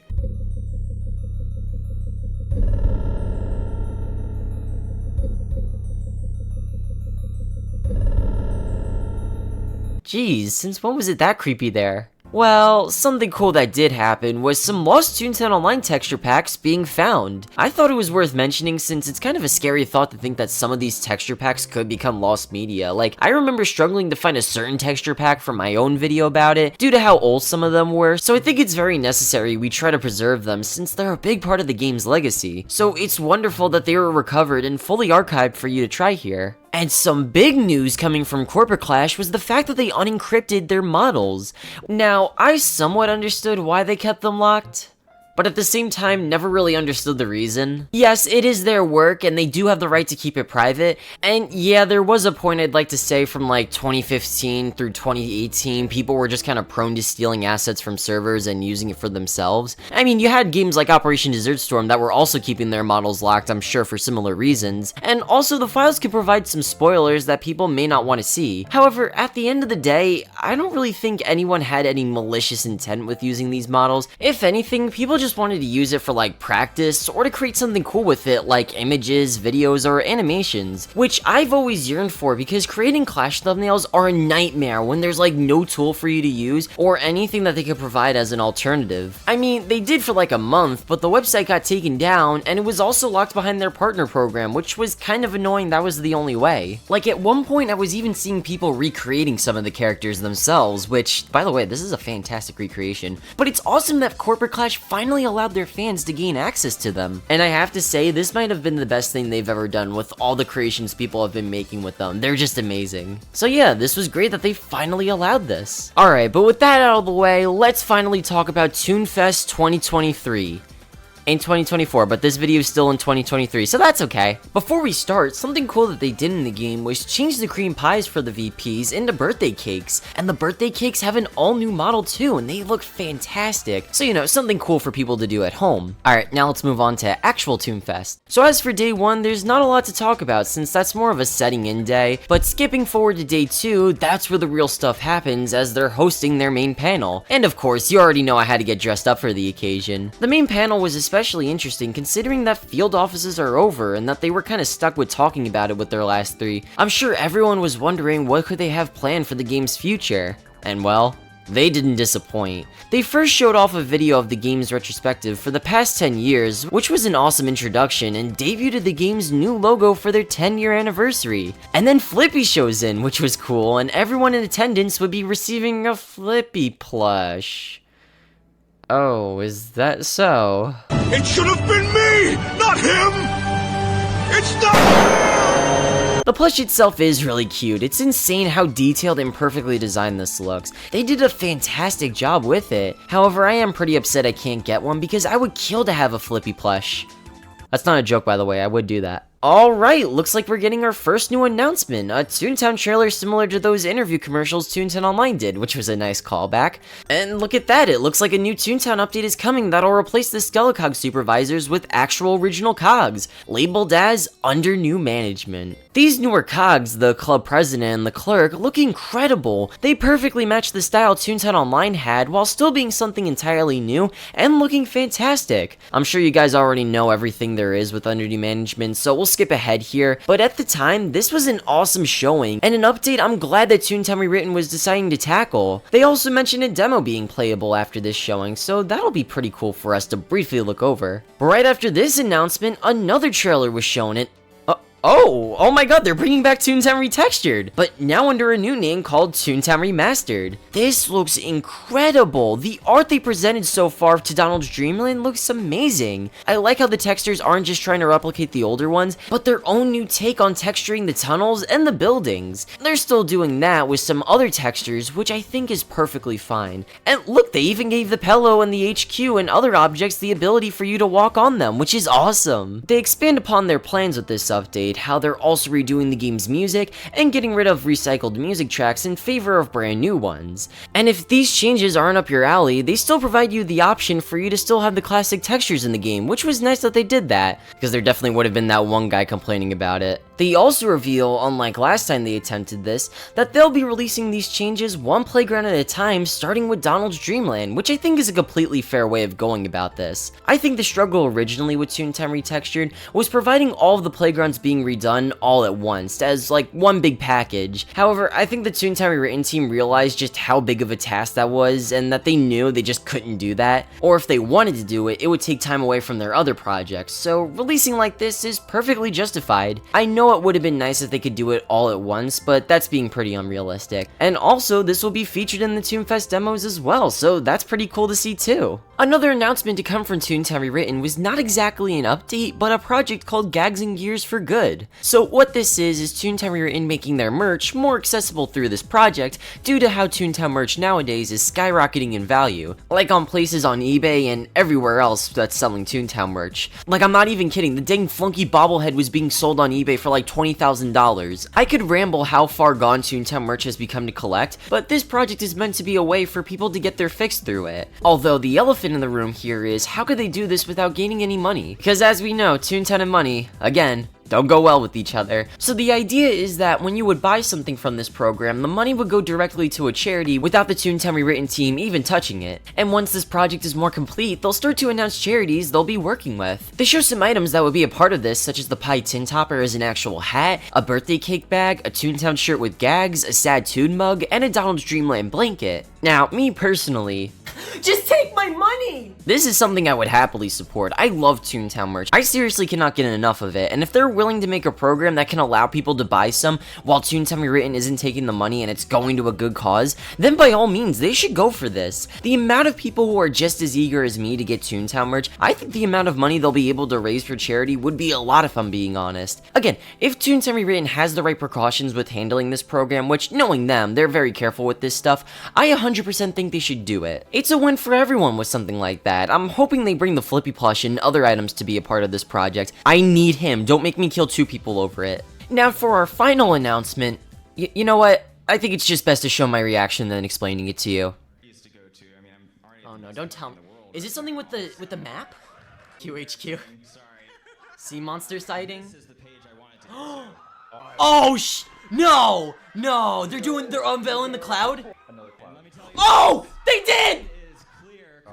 Oh shoot! See, this is all it takes for me to go crazy, introduce a silly new playground. And also, I don't think I've ever seen a crowd of people go this insane over a Toontown update before. Okay, but in seriousness, wow. The cloud after 8 years has finally been announced, and that's insane. You know, ever since this was put on the map in 2015, it was anyone's guess to what this could be or where this could be leading to. But each year would pass and we still wouldn't know what's under that dang cloud. Honestly, this was the biggest question everyone wanted to know about Toontown Rewritten. Some thought it would be a reintroduction of an older scrapped playground. Some came up with the idea of the playground being called Oswald's Oasis, which was another popular one. But it looks like the playground, or Clear Coast, is gonna be a beach playground that's an area inspired by the Italian Riviera. Yay, Italy. But this is such a cool concept for a playground. The idea provides an endless amount of possibilities with what you can do with it. I really like the little ideas they have going on, like this lighthouse, and the concepts they have for the buildings. I also like to think that the beach balls being here practically foreshadowed that Clear Coast was coming 2 years prior. That might be a bit of a stretch, but I'd like to believe that. They provide their plans in this next slide. Clear Coast is going to be a playground picking up after Donald's Dreamland. There's going to be a new task line with new NPCs, new stories, objectives, and rewards rewards from this playground to come. An interesting detail is how this area will have interactivity in mind, which makes me curious if they're going to be taking a Toontown 2 approach with this playground, which hey, if there's activities for you to do in this playground, I'm all for it because I love simple things like that. And on top of the 2 other things coming to the Toonfest demo server, they mentioned that the street leading to it will be playable, which is awesome to look at. Also, as a side note, I'm pretty curious about this volcano area because it's pretty clear that you're able to go into it. Wonder what that's all about. Also, while this wasn't directly from the main event, I'd also like to share these other things they shared about Clear Coasts, like some concept art for the Toon headquarters as well as showing a model and demo of it in action, which I think it's coming along pretty well. They also show some older concept art of Clear Coasts, which is cute, but it does look like Toontown Rewritten had some other ideas with how they wanted to theme this, which from what they've been saying about it, I'm more of a fan of. But yeah, that wraps up all the information we were given about Toontown Rewritten's future, and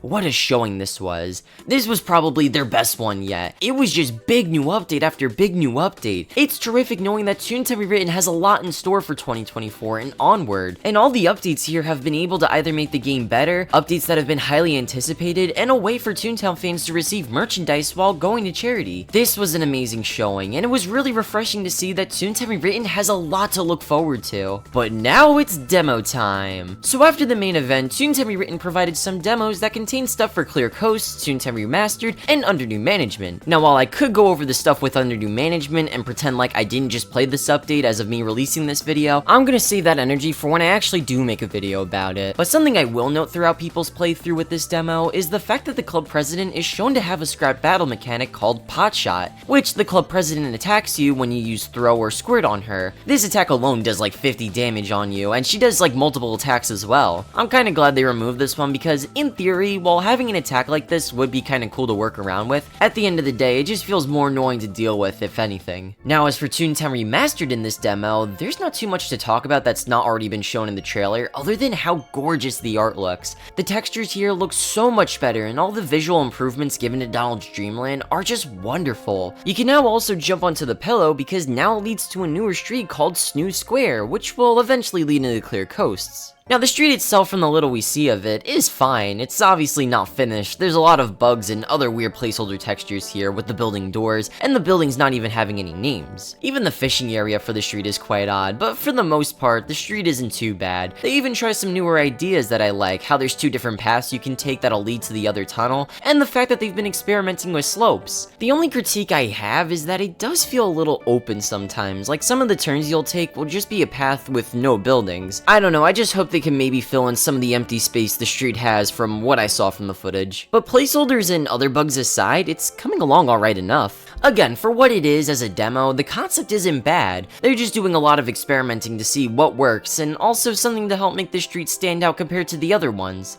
And this has gotten me to realize, for whatever reason, Toontown servers have lately become obsessed with doing their new gimmicks with streets, specifically with Donald's Dreamland. I don't know, just something funny I noticed. But yeah, that seemingly wraps up everything I have to say about Toonfest 2023. I mean, I wasn't there that year, but from the little I did see from people recording it, it did look like a lot of fun, and it really did seem like that the Toontown Rewritten team were happy to finally be doing these events again. So yeah, this was a wonderful Toonfest this year. Toontown Rewritten really brought out the big guns for celebrating 10 years. All the content they announced and previewed looks awesome. I was always curious what they would be doing after field offices, so it's really nice to know what we're getting next for the game. It goes without saying, but this was the best way Toontown Rewritten could have celebrating them being around for 10 years. Well, I know technically it's not the actual 10-year anniversary yet, but you know what I mean. But yeah, that seems to wrap up everything we have going on in May. So, let's continue on and see what will happen this summer.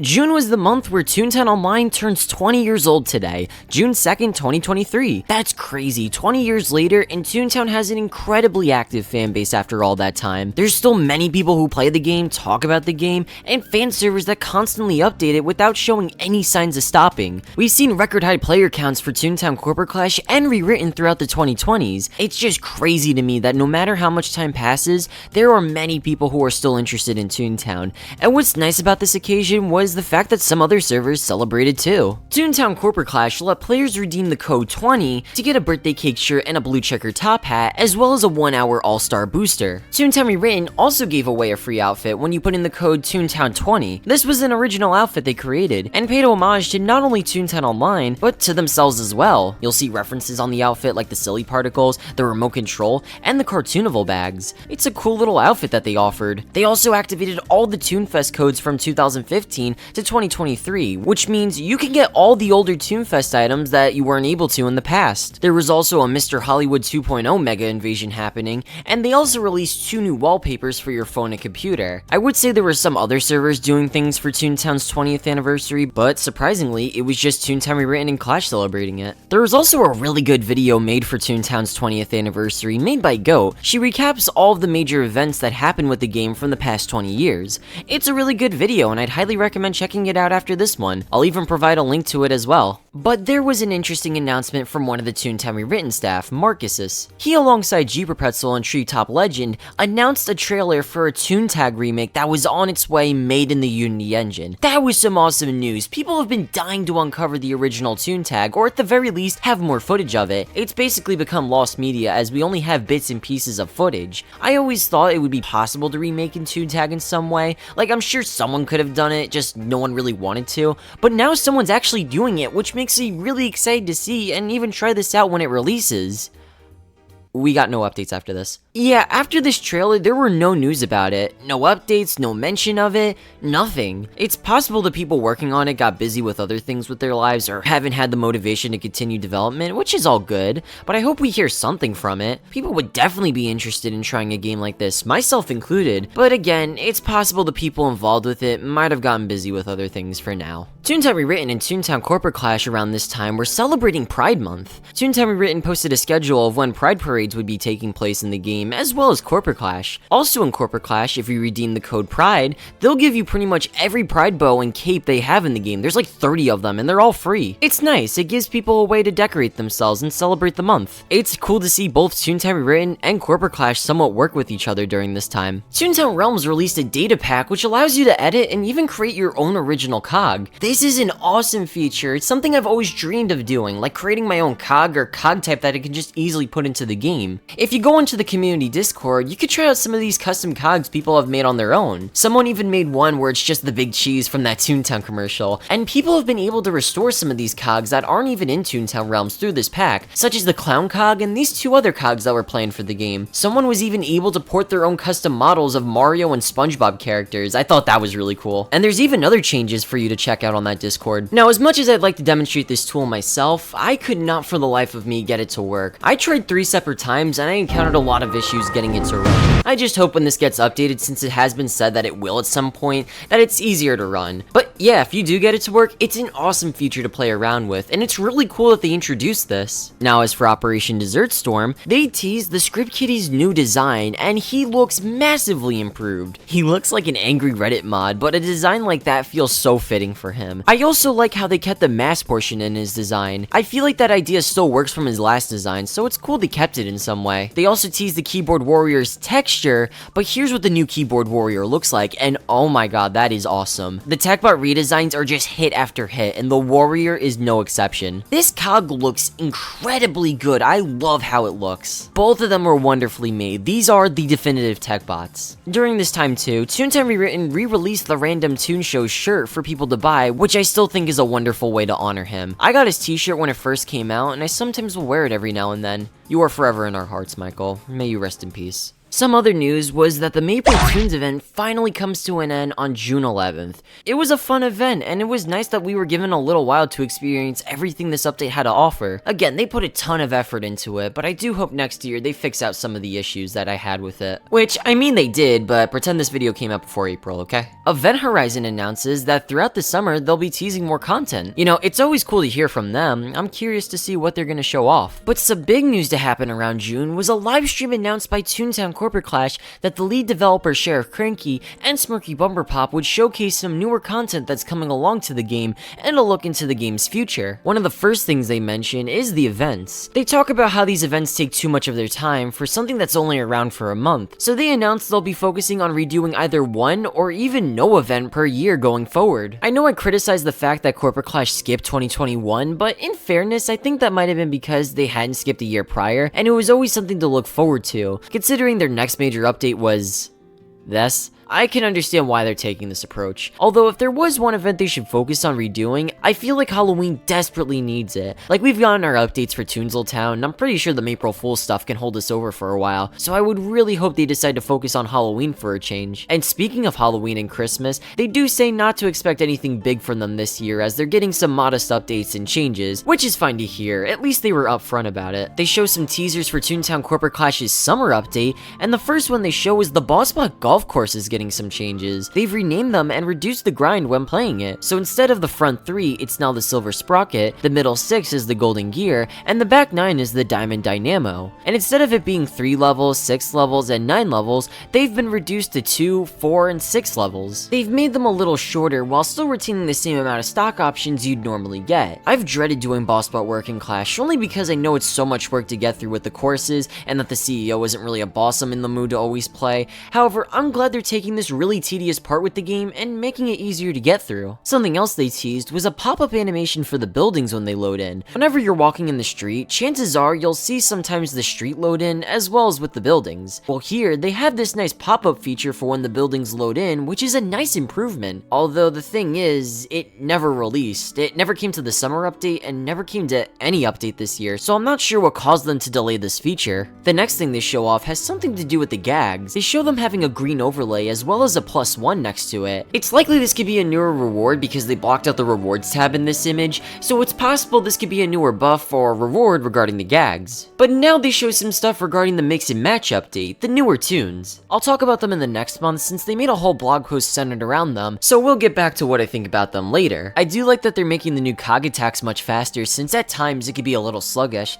and that's all they have to show regarding new content in Smirky's stream. They also show off some new merch with the major player, a magnet that says "Let's Tango" for Smirky to give away on his stream. Sheriff Cranky also shares a shirt that he's been wearing, being the "I Survived the Boardbot HQ boss," both prizes on Smirky streams that he and Corporate Clash would give out to his chat. And yeah, that's pretty much everything shown off. The summer update looks really cool. They've cleared up some things regarding the events, show some cool teasers, and answered some neat questions on Smirky stream. I'm a huge fan of mostly everything they've shown here, and they're good changes and things to help benefit Corporate Clash in the long run. I'm excited to see what they do with their summer update, and I'm still pretty excited to see what the 2.0 update has to offer. Towards the end of the month, Corporate Clash held a scavenger hunt for a new free outfit, the Cybertoon outfit. If you went to all their social medias, their YouTube, Instagram, Twitter, Tumblr, Facebook, and their website, you would get pieces of the outfit. The website contains the hat, the Facebook contains the glasses, the Instagram contains the shirt, the Twitter contained the shoes, the Tumblr contained the pants, and the YouTube contains the skirt. The outfit is really colorful. I love the purplish pink it goes for. This was a pretty fun way of unlocking this outfit. I know someone could just tell you the codes, but it's also fun to go out of your way to find it yourself. And yeah, that was pretty much everything we had going on for June. Not exactly a lot was happening, but continuing on into summer, some cooler things will begin to happen. So, let's check it out. To begin the month, Corporate Clash celebrated its birthday by providing players with an all-star booster and all that jazz. You know, something nice to receive during this time. For the 4th of July, it's pretty much the standard stuff. Fireworks happening in Toontown Rewritten and Toontown Corporate Clash, nothing too crazy. And yeah, I'm using the same footage of fireworks I did last time because I forgot to record it and everyone else didn't feel like it besides Pale Barco too, so shout out to him. Or did they still even do it in-game because I don't recall seeing it happening last time, so let me know. But now for what you guys have all been waiting for, my thoughts on the Mix and Match update. Now I've talked about it a couple of times, once when I did a live stream when they first posted the teaser, and understandably, it looked a little jarring to me. Maybe I'd warm up to it because for all I know, maybe I could change my opinion on it. I mean, I have with other things with Corporate Clash in the past, but now they've posted a blog post showcasing more about what they're doing, which I also talked about in a YouTube short, and my reaction to what I thought about this update was pretty mixed. However, before we talk about more about my thoughts, let's go over their goals rules regarding them. So this update will allow players to mix and match parts with your toons to make really anything. You could theoretically have a toon that has dog ears, antlers, and a bill. You know, stuff like that to make your own unique toon. The possibilities with this update are pretty endless with how you want to customize your toon. And on top of that, the customization doesn't end there. It looks like you can even put accessories on your toon, as shown from this photo here. And it looks like you can unlock them from either events, bosses, or for you to purchase in your catalog. So yeah, huge improvements to the toons, and generally making them more customizable than ever. Now again, I'm kind of mixed with it to say the least, and I do find the unlockable part stuff cool, and I think Corporate Clash trying to remake the toons isn't a bad idea. It was inevitable this was going to happen at some point, like how they're remaking the cogs, but I think my main issue comes from how I'm not too sure if I'm a fan of the direction. Now, don't get me wrong, I think the new toons here, such as the cats in this image, ducks, and foxes, all look great, and having the ability to have this much customization is such a cool concept. But personally, and this is just a me thing, and I know there's plenty of people who like this, so more power to you, I just think the toons here look more anthropomorphic in a realistic sense than a cartoon. Or if I can explain myself better here, the toons look a little more furry than an actual cartoon character. Now I know some people will make the argument that, well, the toons have always been like this, which I disagree. Maybe in Clash's interpretation of the toons, they might have leaned towards that with the comics, and even Toontown Rewritten themselves have leaned to it with Riggy's design, but at the end of the day, the toons are cartoon characters that are inspired by older Mickey Mouse cartoons. However, looking at these newer toons, I can't say whether or not they capture that same feel. Like, we did get hints from it from previous blog posts, but I don't know, I'm getting mixed signals with what exactly they're going with. But I also understand if they wanted this animation portion for them to work, they were going to have to drastically change them up, which I understand. Now, I'm not saying it's bad or shaming anyone who likes these changes. I mean, if you do, I'm happy to hear that. I know there's a bunch of people who will probably like this kind of stuff. It's just, if it were up to me, this is probably not the route I'd be taking them with. However, there is a counter-argument to be made. One can argue, if I just don't like these styles, I don't need to use them. They're optional. And you know what? Yeah, you're absolutely right. There are certain styles that lean less into what I wasn't messing with some of the newer toons here, and look, if I don't like those styles, you don't have to have them because they could be as plain as you would like or as detailed as you'd want them. Now, personally, I'm probably just gonna keep my toon the way he is, but I'm still gonna be open to playing around with this feature on my toon, so you know, that's nice as well. Especially the newer accessories, they're a cool part of this update, and I look forward to that aspect once this releases. Also, I'd like to make it clear that I don't dislike the quality of the toons, it's just, again, I'm still a bit on the fence with how I feel about these changes, and before I start to sound like a broken record here, it's just something I hope to grow more fond of as time goes on, and the more we get to see with them. Now, while personally I'd be alright if they kept the toons how they were, what they're trying to attempt with so far is not bad. Again though, I will be optimistic with how this plays out because I believe there's a ton of potential with remaking the newer toons, and so far,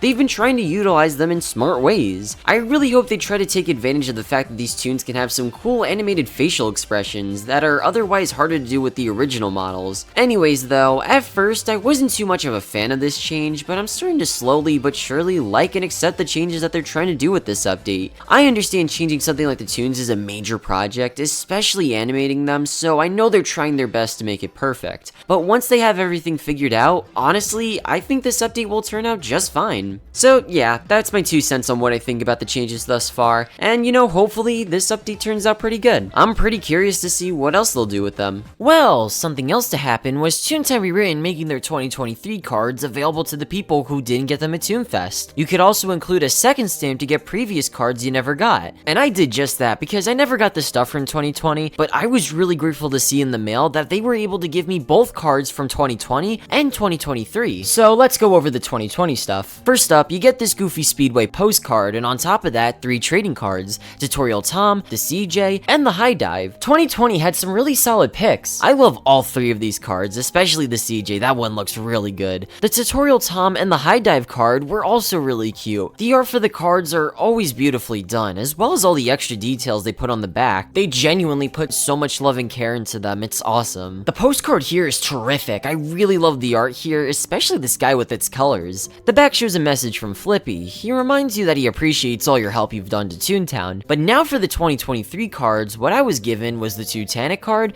the Toon Council Presidential Elections card, the Toon Council Presidential Elections card, the Toon Council Presidential Election card, and guess what the next one is? That's right, the Club President. The Toontanic was a good choice for a gag card. I really love the amount of fun they had by including the Corporate Raider and the Clownfish in this this picture. They appear on the back of the card as well, and again, I love this detail so much. Just look at the clownfish. I love the clownfish so much. He looks so cute in this card. The next card was something new. Toontown Rewritten's version of the Greatest Moments Toontown cards that Toontown Online did. They based it off of the Toon elections against Flippy and Slappy. It's a really good card. This almost feels as if this was meant to be a poster from the amount of detail put into it. Then there's another version of it, but just shiny. That's really all there is, besides the way they printed it feels a little different. It's a cool exclusive card, and to my knowledge, this is the only time they've ever done something like this. They also gave me an extra one, so I just have 3 of these, but hey, I'll never complain about getting an extra card. The final one they gave out was the club president, and man does she look stylish here.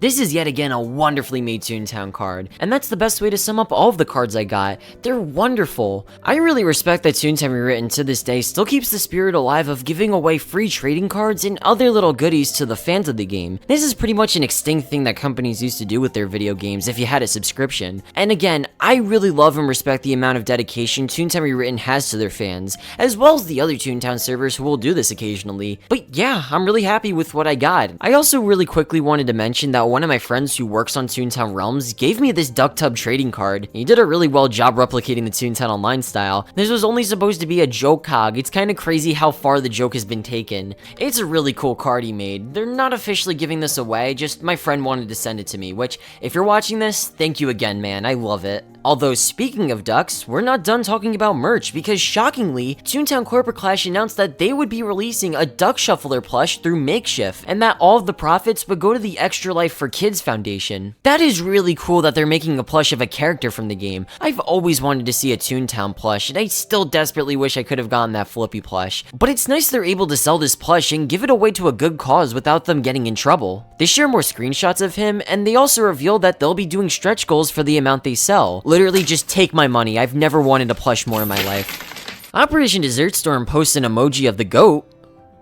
Yeah, that's it. But Toon Universe finally released their second alpha for the game, and it's pretty much just more of the same from last time. However, now it gives you an excuse for me to use whack. Whack is pretty odd. It's basically the game's lure, but it's also an attack. You whack them, and it'll stun them for a little while. It's nice. It comes pretty useful when you need to fight the cogs alone, but in terms of luring all of the cogs, yeah, you can't really do that with whack. Or at least from when I leveled up with whack, there wasn't any gag that lets you stun all of the cogs. But to be fair, there aren't many situations where you'll need that, but I do think once the game starts to get harder with the cogs that you encounter, I feel like that might become a problem eventually. The task lane is a little better with its variety, at least this time instead of just fighting cogs and fishing, you're now fighting cogs, fishing, and taking down cog buildings too. Well, I mean, it's a start at least. The task line is also the same length as the last one, it only takes like an hour for you to complete, but again, it's pretty fun. I'm not saying the short time makes it bad, I genuinely had a good time with it. There's also this new street for you to explore, being Antics Avenue, and it's kind of similar to Twilight Terror. It's an uphill street, and there's some cool features about this path, like this shortcut you can take, and this area where you can actually look down at the Toon Capital. I'm not even sure how we got this far when going to this street, but hey, I think that's a pretty cool detail regardless. But yeah, that's really it. It's basically more of the same, just with some newer things here. I just hope Alpha 3 can switch it up a bit and offer some new stuff for you to do and play in this game. Like, you can excuse that for Alpha 1 and even Alpha 2,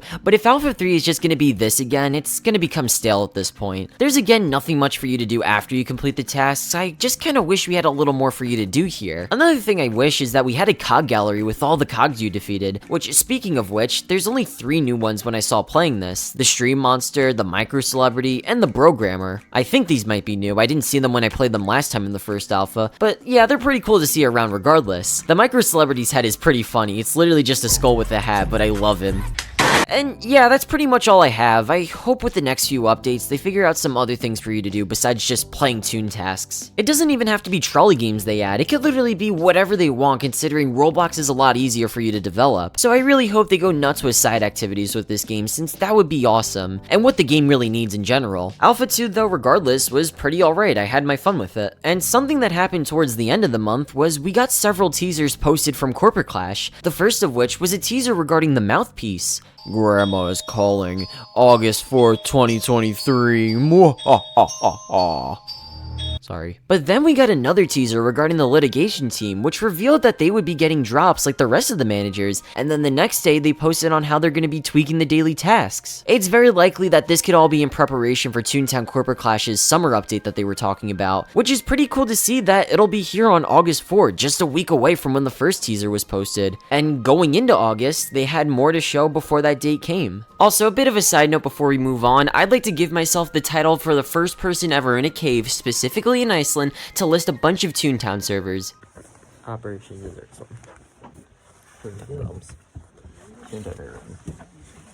Yeah, I was the first to say all that. Oh gosh. Said it first. No one else. In a cave. See, I bet no one else has ever done that before. There's no way.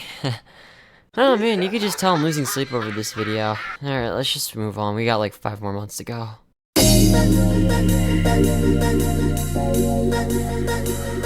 Alright, hold on real quick. Quick water break. Alright. Let's continue. The next teaser shows the Toons waving up a white flag, and in the description for this tweet, it's a new feature for the Toons to surrender a fight if it becomes too much to handle. The next teaser shows the managers with the caption, "They've got new tricks up their sleeves." And our final teaser is the new reward coming to the CFO, which is counterfeits. It's likely that new reward that was shown on Smirky's stream, how there were certain gags with a +1 symbol, but yeah, that was basically all the teasers here. And something cool about all of them was you can combine all of the photos to make this one big picture here, which I thought that was a really cool detail. So yeah, this summer update has a lot going on here. They all seem pretty small, but they have some noteworthy changes here, like the counterfeits and whatever they plan on doing with the mouthpiece. I hope they changed her for the better, because how she is now, there's not a lot going on with their fight. Also, new rewards for the litigation team? Yeah, don't mind if I do. Before we talk about the summer update, Operation Desert Storm has some teasers themselves. They showcase 4 new images of the cogs getting redone models. The first one shows a gif of a Mr. Hollywood with newer textures and a suit model that's much more improved. The other 2 photos are the keyboard warrior and the bean counter with newer suit textures, and one final one of the skelecogs, which it looks like they're gonna be worked on too. These are some awesome changes. They've been experimenting with changing the cog suits ever since their last update, and now they're taking it a step further by giving them some updated animations and fixing up their rigs to make animating them in the future much easier. But then 3 minutes later, they also showed the new installer wizard for the first time. Well, they have shown his design in the Discord a couple of times, but they officially posted a teaser for him, and honestly, I think they've perfected the installer wizard. He looks so incredible. This might be my favorite redesign they've done, and I'm so happy they decided to reimagine his design rather than updating the one that's already in the game. The final teaser Operation Desert Storm showed were chicken tunes, but they showed them off as Angry Birds. While the chicken tunes look like they could use some work, it's nice that Operation Desert Storm is restoring all the scrap tunes from Toontown Online, and they also look really on par with the original art too, so I hope they're able to capture that with chickens. But yeah, so far their new update is coming along pretty well. But finally approaching August 4th, Toontown Corporate Clash released its summer update 1.4. They usually save those titles for their much larger updates, but hey, this was still a pretty big update for us to check out. I'll still make a standalone 1.4 video eventually, only because I'm not going to cover every little thing here, but let's still talk about it. To start off with some smaller things, you can now only get 1 daily task per day rather than receiving 3, but you can still hold 3 daily tasks at a time. On top of that, the gumball rewards have been increased from 50 gumballs per task to 150. That is a wonderful change. It's a lot more helpful for you to unlock rewards in the machine, since they'll usually cost you hundreds of gumballs. In Minnie's Melody Land, they've removed the spinning piano, but they did add these trampolines, and let me tell you, I've had so much fun bouncing on these trampolines. I do wish they placed more right around here so you can bounce all over the area. Regardless though, I really love the trampolines. It's super useful for getting on top of the playgrounds as well. But why would you want to do that when you could just bounce all day? Bouncy. The surrender button is here for you to give up if your whole group needs to flee from a mini boss or a cog battle. But something oddly annoying about it was, instead of it being a majority vote, everyone had to surrender in order for your group to leave. Thankfully though, they would later change it so it was the majority vote. Well, I mean for the bosses that is, but still, I'm glad they made that change. Some improvements were made to the gag accuracy and clubs. The Boss Bud HQ golf courses have been shortened and renamed. The front 3 has been renamed to the Silver Sprocket and now only features 2 floors. The middle 6 has been renamed to the Golden Gear and that only has 4 floors. And the back 9 is called the Diamond Dynamo with just 6 floors. They still give you the same amount of stock options as before, but now there's fewer floors for you to complete. There's nothing different with the courses itself, but they have received some newer music as well as the HQ. They made the Boss Bot HQ theme somehow even more terrifying. Just listen.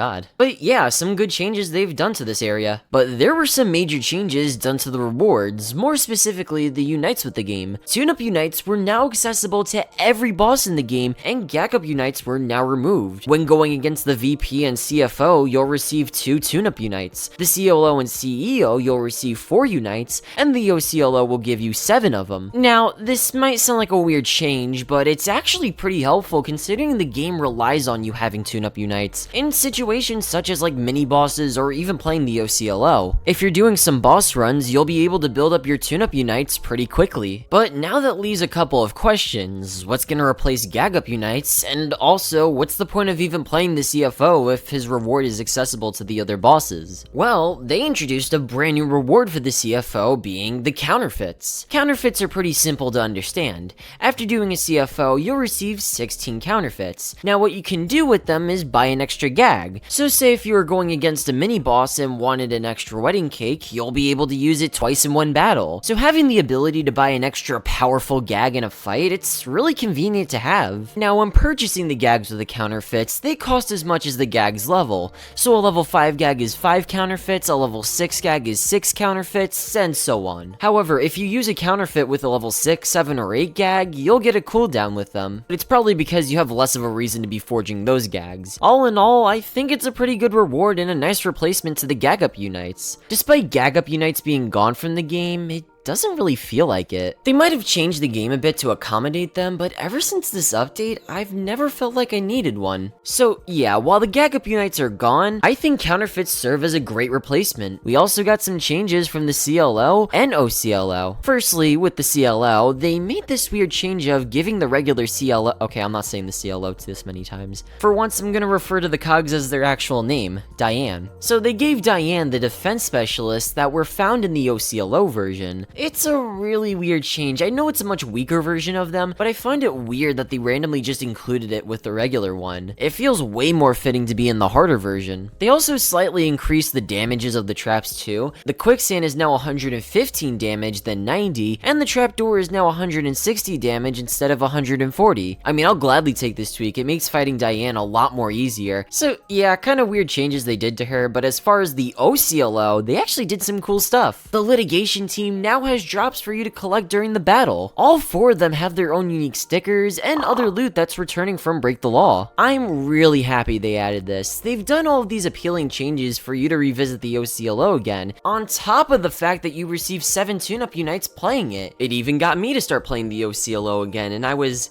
having fun? Anthony, I thought you said you hated the OCLO. Yeah, and I hate the guy who made that video. Oh, it was me. Guys, I'm gonna remake that video eventually, I swear. The last thing I'm gonna be going over regarding this update was the changes that came to the managers, although I'm only gonna talk about the major ones rather than the minor ones, mainly because I want to save those thoughts for another time. I'm gonna be going over the Gatekeeper, Bell Ringer, and Mouthpiece. Why am I not also talking about the major player and multi-slacker? I don't know, I don't really feel like it. Again, I will save it for a different time. So what these 3 managers have in common is reliance of other cogs in battle. You need the regular cogs in battle in order to defeat them. For context, these 3 cogs have had their issues in the past. From what I remember, the Bellringer was just annoying to battle because his main gimmick was that he healed himself all the time. The Mouthpiece was just incredibly basic. I think her attacks was she makes you weak and attacks multiple tunes, but other than that, that's really all there was to her. As for the Gatekeeper, she was pretty easy too. You mainly use throw on her, then drop, and then you repeat that process until she's dead. And also her damage would be absorbed to the other cogs too. So needless to say, these managers needed some changes the most. So how did they fix them? Well, to start off, the Mouthpiece has been greatly improved. The weird thing about this fight is you can't directly attack her. She has something called the Baker Extraordinaire, a barrier protecting her from attacks. The way you can cause damage is defeating the cogs, which can weaken her barrier. She also has this attack called Red Thread. If you attack a cog that's threaded with you, you take slight damage. However, if the cog attacks you, the cog that's threaded with you will take damage as well. She can also pair you with another tune, so if that tune gets damaged, so do you. Once you kill the cog, she'll take 322 damage. This is a massively improved battle. It kind of feels like they didn't really know what they wanted to do with the Mouthpiece. If anything, she felt easier to fight than the other managers in like Daisy's Gardens and Donald Zock. Yeah, I know I keep referring to these playgrounds to the Toontown Online counterparts, but it's just kind of a habit, I'm sorry. But I'm really glad they changed your your battle, it's definitely a lot more fun to play through. The mouthpiece has gone from one of the most basic boss fights to some of the most interesting we've seen with the game. Now, as for the gatekeeper, how she works is you need to attack the cogs to get rid of her resistance. Right from the beginning, she takes 75% less damage. Defeating the cogs will remove her resistance and give you the chance to deal some damage to her. And also, killing the cogs, you become much stronger in the fight. It's definitely better than the other one. It felt way too easy to cheese. There wasn't really a purpose of killing the cogs. As long as you focused on the gatekeeper previously, you'd be alright. But I'm glad they were able to revisit her and made the battle much more challenging and interesting to play too. As for the bell ringer, I was slightly confused about how his fight worked. I wasn't exactly sure how you were supposed to beat him or why the cogs were exploding, but after a couple of attempts, I was able to figure it out. When fighting against the bell ringer, when the cogs join the battle, he'll make them overcharged and also explosive.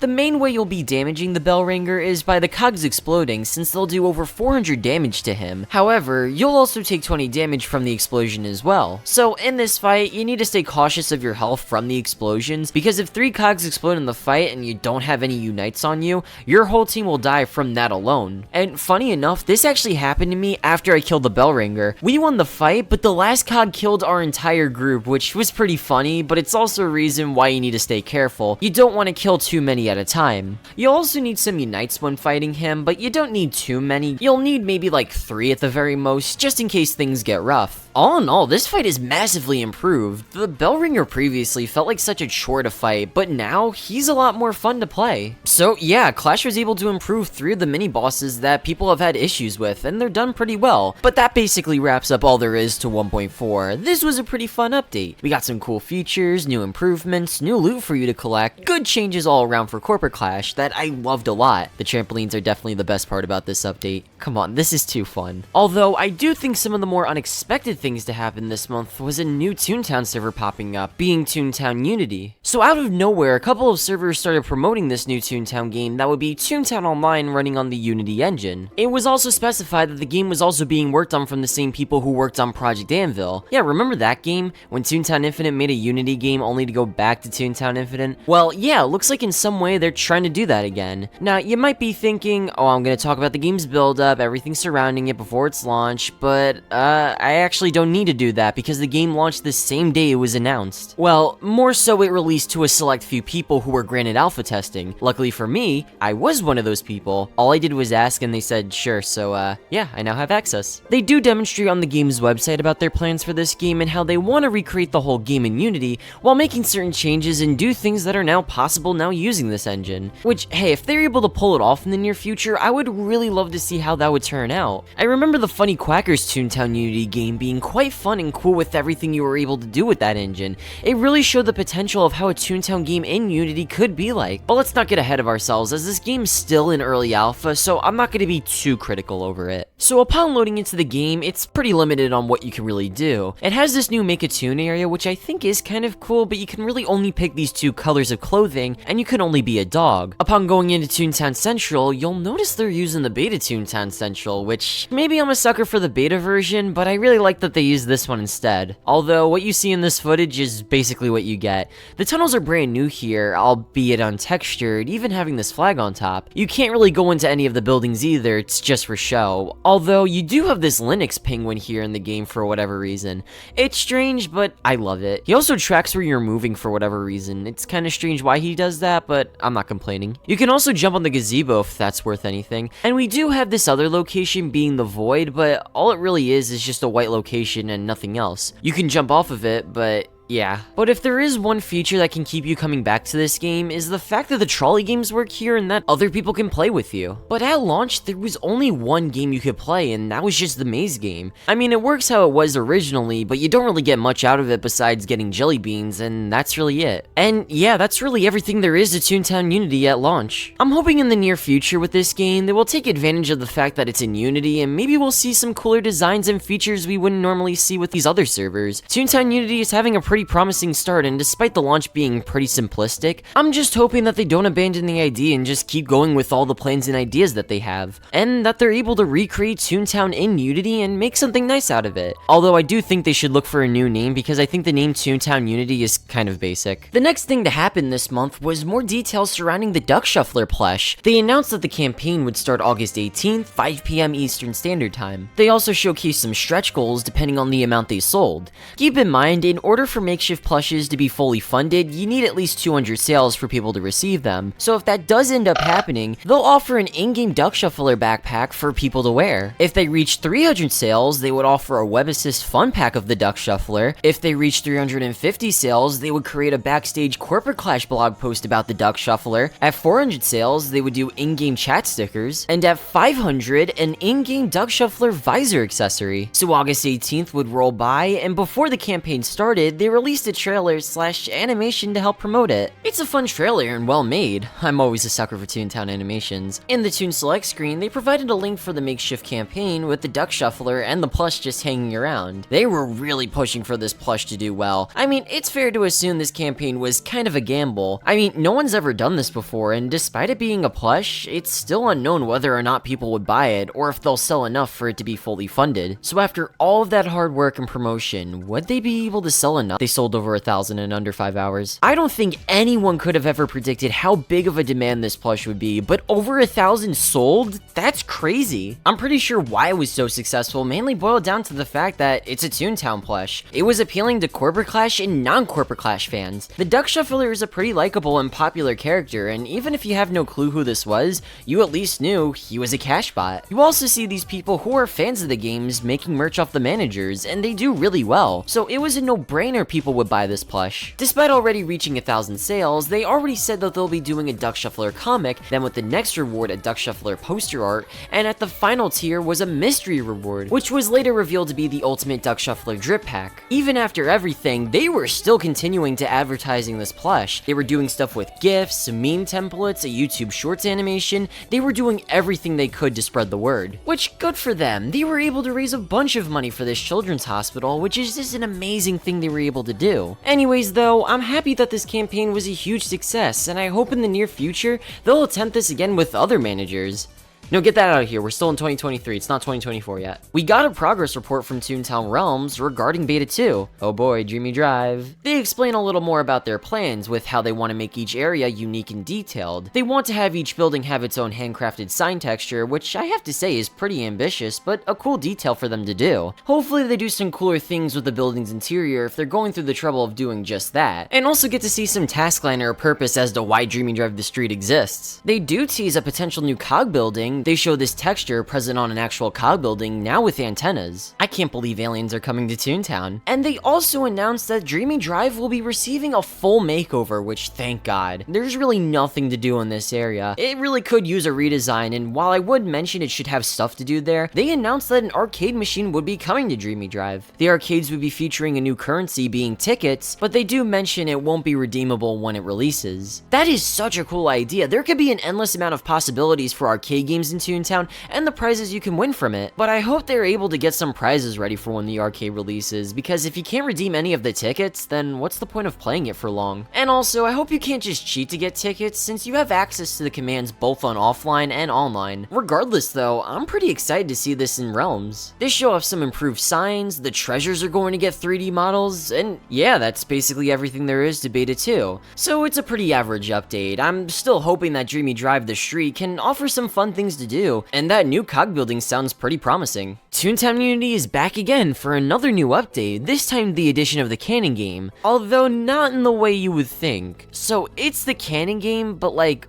weirder. So instead of seeing your toon getting shot into the water tower, it's just this black dot being shown in this overhead view. I don't know, this just looked really off, and I found this to be a lot harder to play than the regular one. Hopefully this is just temporarily, but I couldn't imagine them keeping this in because this really isn't that great. In other news, we finally got the date for the next Horizon Talks, as Horizon Talks 4 will be coming out on September 19th, which is pretty cool to hear. I can't wait to see what they'll reveal this time. It also looks like Cartoonival is upon us, as Toontown Written throughout the months has been been dropping some little teasers on their Twitter about its arrival. Hopefully we see some newer things with it. I'm pretty excited to see what they'll do for their 10th anniversary. But shifting back to Toontown Event Horizon, they posted a new teaser on their Twitter. Wonder what this could be.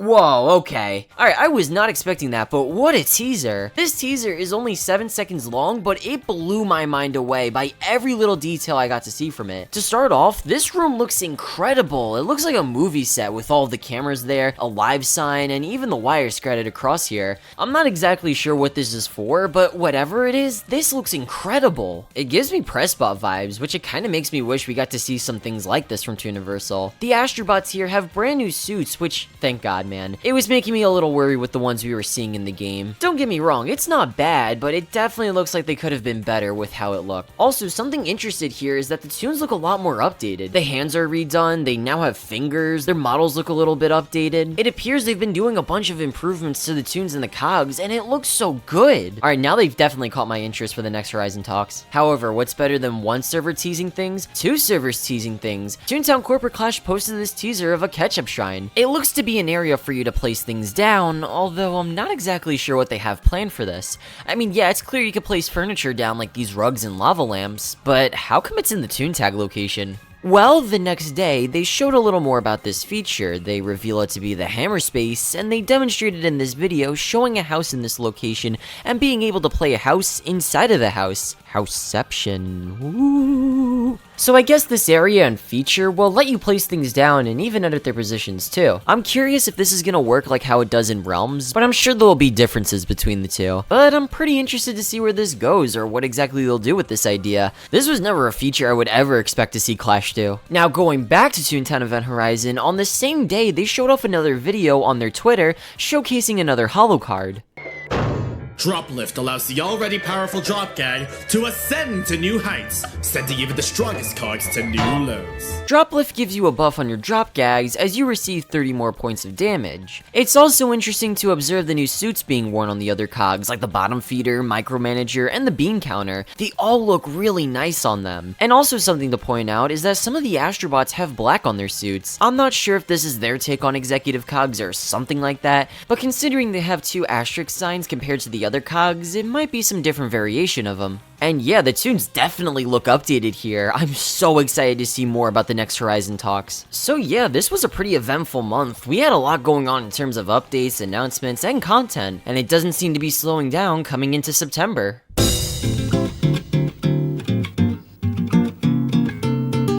Toontown Community updated again this month, but instead of them just adding another new minigame, they've also added achievements to the game. It gives you a little something to work towards in the game, as now unlocking these achievements will work towards your level. But what do these levels do though? I'm not entirely sure, but maybe something in the future. Right now, it's really only here just to say that you have it. I really like the idea of Toontown having achievements, even if they really don't do much. I just think it's something fun to work towards. They've also added Toontag to the game, although this one requires another person, so if you play it by yourself, the game just won't let you. For the most part here, tag works pretty well, and it's a nice recreation of it in Unity. The Duck Shuffler plush was able to reach its final goal, reaching over 2,000 sales, which is just insane. I don't think anyone would have ever imagined it would do this well, but it's amazing it was able to reach all of its stretch goals and was able to raise all that money for charity, which is awesome. They ended up extending the date for another week, and for whatever money they made during that time, it would go towards an all-star booster. After the week ended, they would raise over $22,000 to charity and sell over 2,484 plushes, which again is insane. And as promised, they provided players a 7-hour all-star booster that you could redeem up until the end of the year. But again, I'm glad Corporate Clash and even Toontown Rewritten in the future are able to do these wonderful acts for charity while giving away physical merch to fans that really crave for something like this.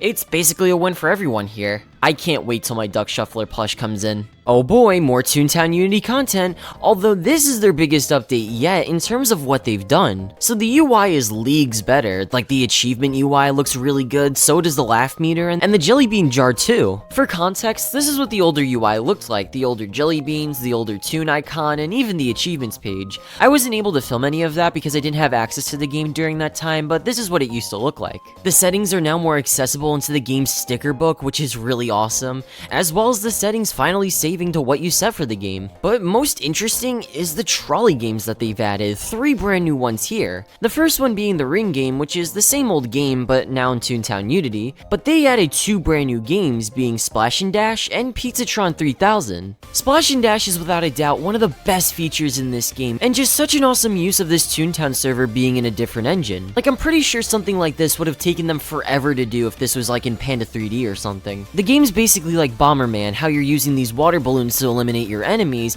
and get rid of some of these crates here. You can also find some power-ups as well to place more down and hopefully have a better chance to win. Say what you will, it's odd for Toontown, but it's just incredibly fun to play with friends. You would be surprised for how long I was playing this one for. It was genuinely that fun. Then we have Pizzatron 3000 and oh.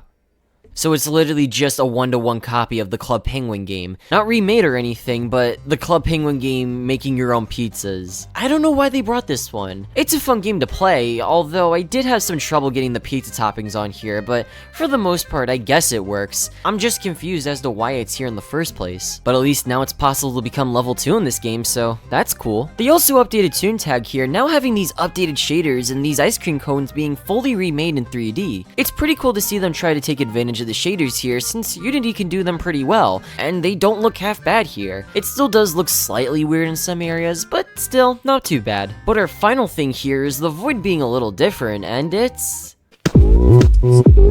Alright, next update. But today marks the big day, September 19th, 2023, a pretty important anniversary this time around, mainly because this is the 10-year anniversary of Toontown Online shutting down, but also for Toontown Rewritten, this is their 10-year anniversary, which, isn't that crazy? Toontown Rewritten has been around for that long. In January 2024, Toontown Rewritten will have surpassed Toontown Online for how long it's been around, which, that is just an insane milestone for the game. But as tradition, Toontown Rewritten does their annual cartoonibles for the year. So, how was day one?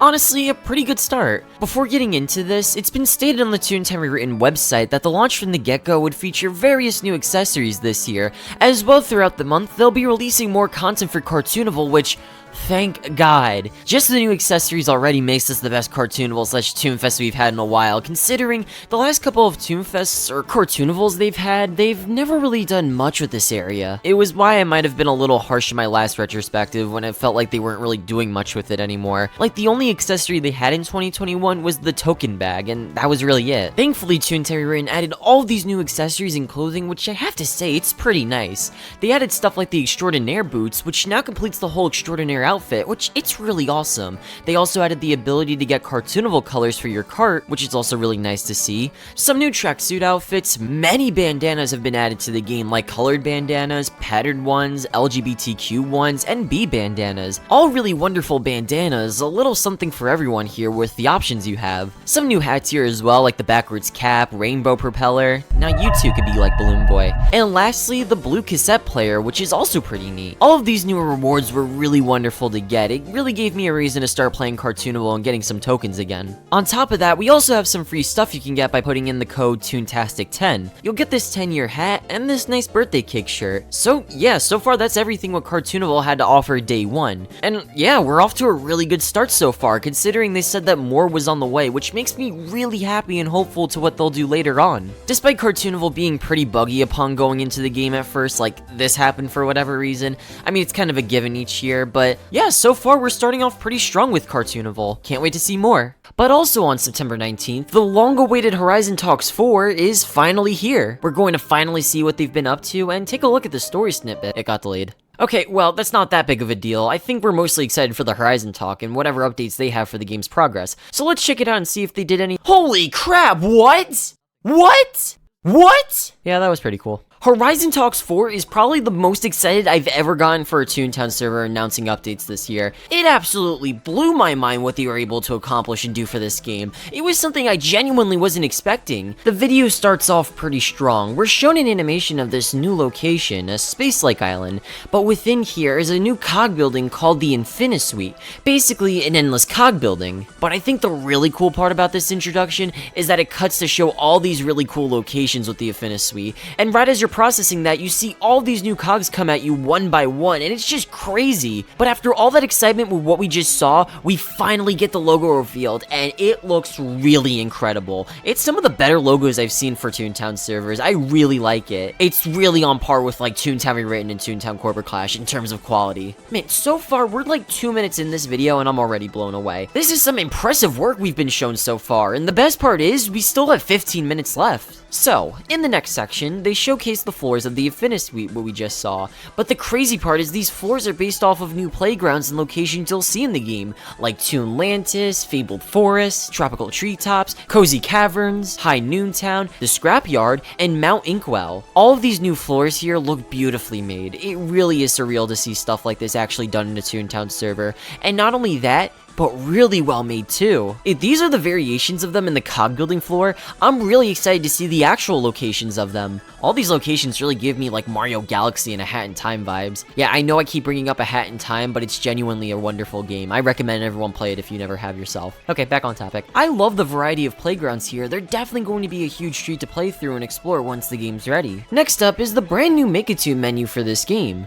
The amount of customization you could do here is pretty crazy. You could change things like the muzzle, the ears, the feet, the eyes, the eyelids, and you can even have colored gloves as an option. The tunes have gotten a bit of a makeover, pretty much all of them, and I will say, while they are a bit jarring at first, what they did to some of the newer tunes, I gotta be honest, they're not bad. I think some of the updates they did for the tunes, like the cats, are pretty nice with their head variations, as well as the other ones like the dogs. I do think the new years are a little odd, but it's still nice that the original ones are there if you still like them. The mice have some cool ear variations. I like the updates they gave to them. I will say the feet customization here is a little tricky. I only say this because if people put like shoe accessories on their tune, they're never gonna really notice that detail, but unlike everything else that you're customizing with your tune, you'll pretty much see it for the most part, even if you are wearing glasses. So I wonder if this detail is gonna go overlooked by most people. Despite that, everything about this new Make-A-Toon is really wonderful. The art is amazing, the options for customization are a great inclusion, and the whole background and the UI they made for the Make-A-Toon is just perfectly done. But the part that kinda shocked me was at the end of this segment where they briefly show gameplay of this new location where the Infinite Suite is. I was shocked they already had this working in the game. I was thinking towards the beginning it was just some demonstration of what it could look like,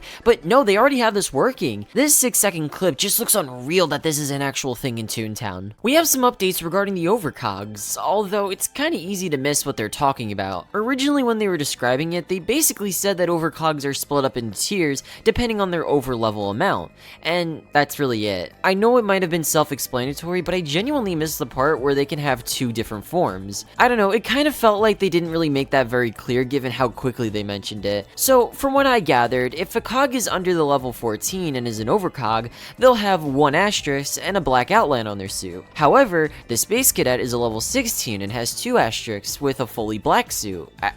I think that's how it works, or they're just randomly assigned? I kind of wish they went a little more into detail with this. It's slightly confusing, but definitely way more improved than how it was last time. They talk about some new effects like the clocked up meter. Once that meter fills up, their attacks become a little more powerful, as they put status effects on you. Like in the trailer, this tune got an effect that made his accuracy go down by 15%. It's a pretty cool idea. It definitely makes you want to kill the cogs as quickly as you can so you don't fill their meter up.